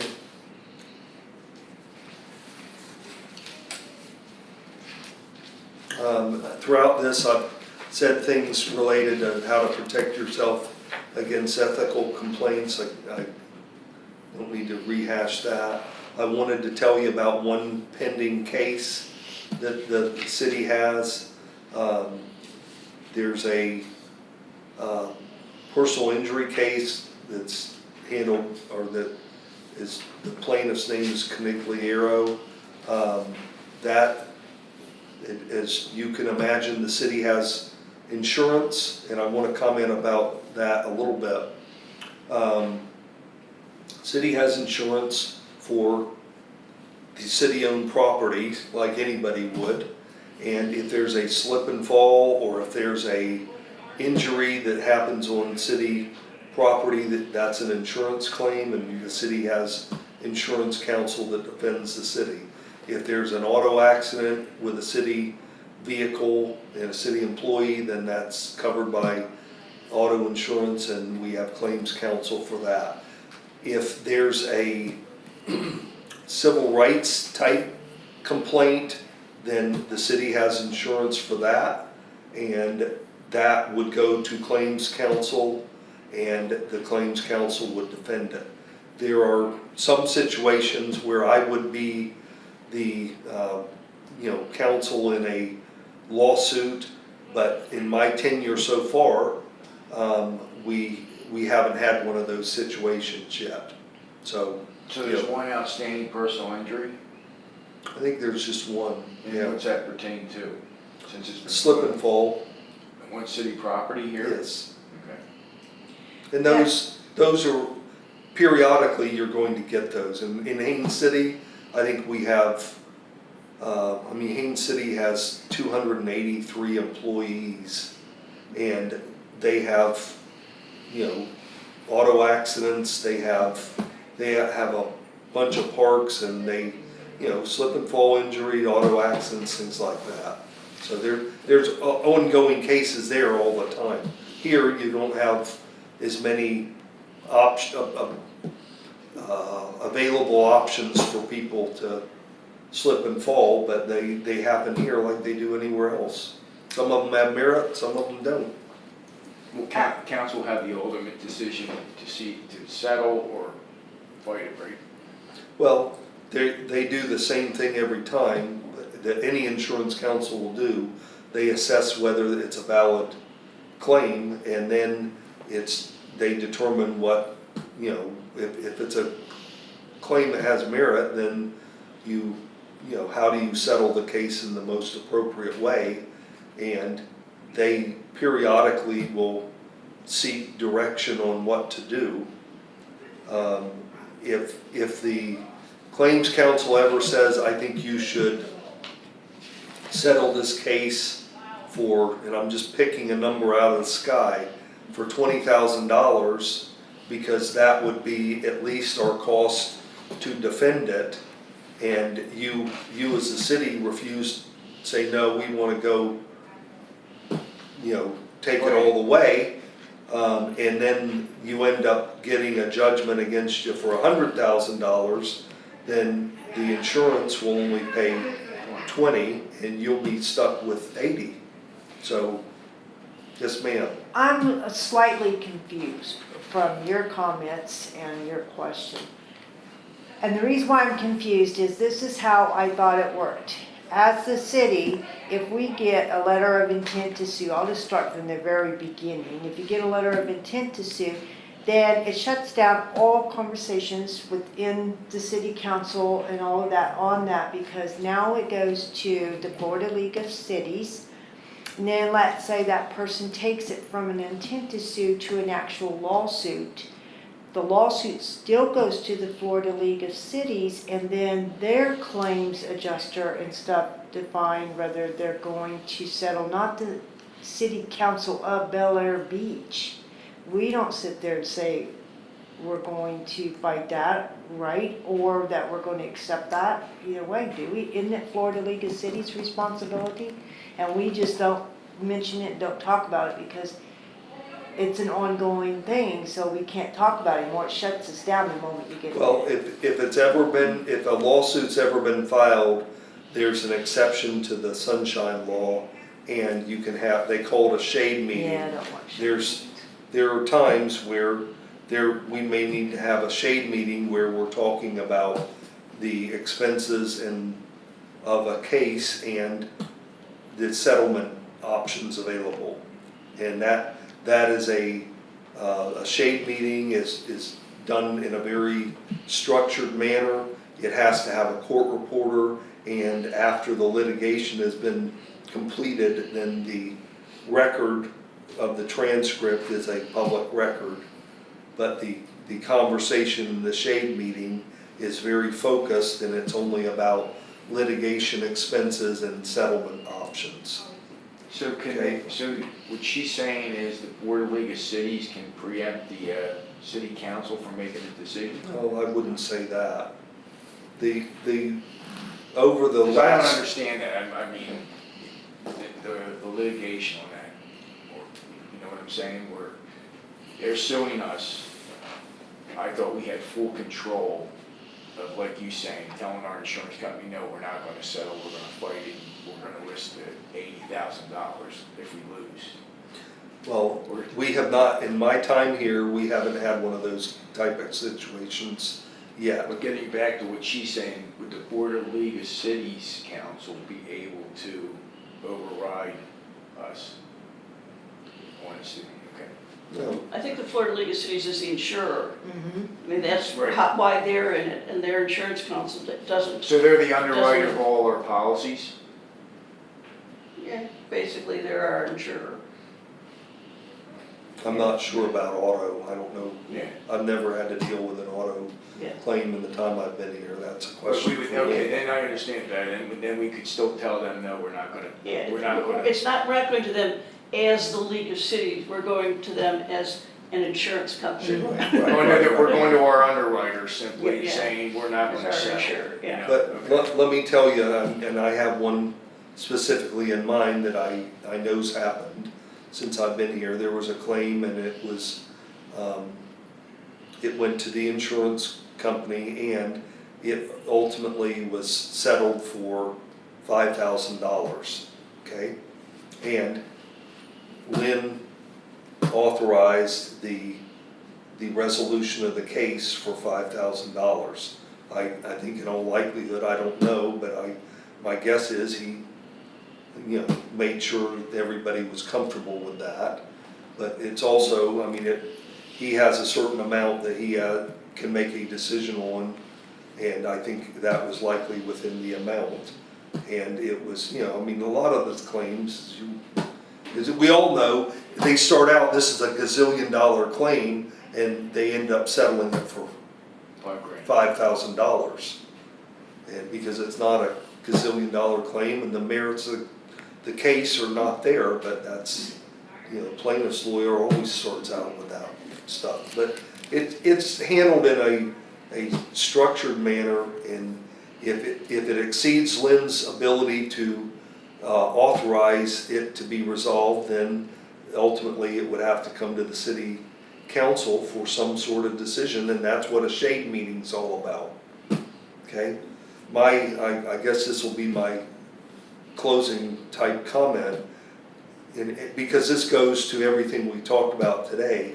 My job is, over the years, has become more and more risk management. And in a way, that's not what I always had in mind, but I've realized that is what my job is in some ways. My job is, how do I do things to help the city, one, make sound decisions, the city council, but how do we also do things that keeps the city out of litigation? And that's what I try to do. I will tell you, I mean, I haven't worked with you two for a while, or much.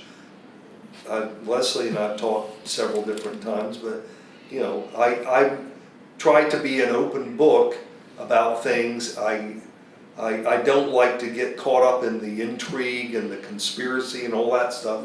All I want to do is do my job and serve the interest of my clients, and that's what I'm focused on. But I don't want, there are times the city has exposure, and how do you find ways to mitigate the exposure, and how do you find ways to prevent us, the city, being in a position where you have potential liability. And that's what I'm oriented towards. How do we do that? And how do I specifically do it on the things that I have some involvement with? So that's what I'm trying to do. And y'all's role is different. I'll go bounce back to roles. Your role is to do everything I just said, and to make decisions that are in the interest of the citizens of the city. And that's, I'm confident that's what you will do. So. I have one final question that I would Yes, like a little ma'am. bit of clarification on. Going back to shade meetings for a moment. Who runs the shade meeting is, well, I've got a couple questions in this. Who runs the shade meeting? I would. And what if a person, you do? What if a person, like, let's say myself, isn't comfortable being in a shade meeting because I like all my conversations with the council and everybody to be public recorded on video, because that way I can say it's all right there. And on a shade meeting, I lose that right to have. It's not going to be recorded in a video, but it's going to be, you have to have a court reporter there. And a court reporter is going to make a verbatim transcript of everything that's said in that meeting. So you're protected in from that standpoint. Because I would never want, walk out of a shade meeting and then people say, well, this was said by her, and then be like, I'd have no proof. Nobody should be walking out and saying anything about what was discussed in the shade meeting, because it's a confidential discussion. Can you have executive sessions on those, or? Well, it's called an executive session, but Yeah. there's a statute that defines the parameters, and believe me, in Haines City, I've done this numerous times. You follow the procedure to the T, and I will insist on that. When we ever get to that point, we will do it, believe me, in strict conformity with what the statute requires. I'll set it all up, and if there's an attorney from the insurance company, I will, in all likelihood, start the meeting, say the parameters, and then he will talk about the merits of where we are and that sort of thing. But it's announced, you have to convene the shade meeting or the executive session, using them synonymously. You have to start that in an open public meeting, and then you have to conclude it in an open public meeting, and then we come in when it started, the council members would come in here, and in here would be, me, court reporter, attorney from the, insurer, 7 council members, and the city manager. That's it. Nobody else is allowed. Okay, but does a council member have a right to say that they don't want to attend it? I mean, because, I'm sorry, I want all my conversations recorded. I'm very uncomfortable with Well, that it's because I know it's recorded what you're saying, but that doesn't come out till much later. And if, you know, somebody files paperwork on me, I want them to be able to pull public They records couldn't- and have every conversation I've ever They had with couldn't, anybody. they would have no basis to file a complaint against what you said in an executive session that was done in accordance with the law. And I, again, assure you, it will be. If you choose not to come, that's up to you. Okay, I would encourage you to come though, because your voice is important, just like the other 6. I hope we don't have any anytime soon. Me too. I mean, in Haines City in 9 years, I think we've had 3. She doesn't come and then there's a vote and it's a tie, where do you go then? Well, Yeah. Back to the drawing board or?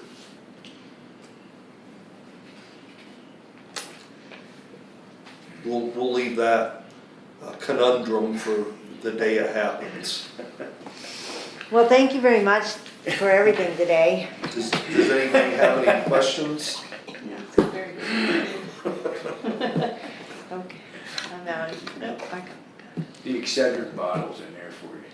No, this is, I hope y'all like the way I do this because No, you're very I hope it's informative, I mean. conversational and you Yeah. learn a lot and, you know, this is, again, say, the learning curve is steep and this is stuff you have to know so that, you know,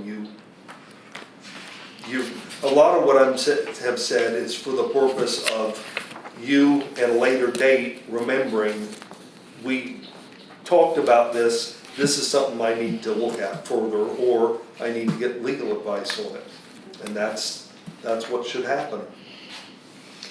I know we just recently were notified, but it was before the election, on our ethics training that was due. So do we have to retake it with new people in, or just the new people take that? The ethics course? Right. Do you mean like if you weren't up for election? No, I mean like right now, I just took my ethics because you have to do it like once a year. Right. So I just took it. Now, are they gonna send out a new one because we have new people where everybody has to take it again, or Yeah, just when No, the new? it's individual. Okay. When did you take it, if I may ask? What was it, in February, sweet? February, March? Before the Yep, election, before. so will I be notified when to take it? Mhm. Okay. You can take it online. Mm-hmm. Yes. And there's some places you can take it for free and some places they charge you.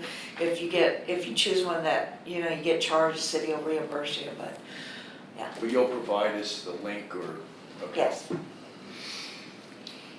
Okay. Okay.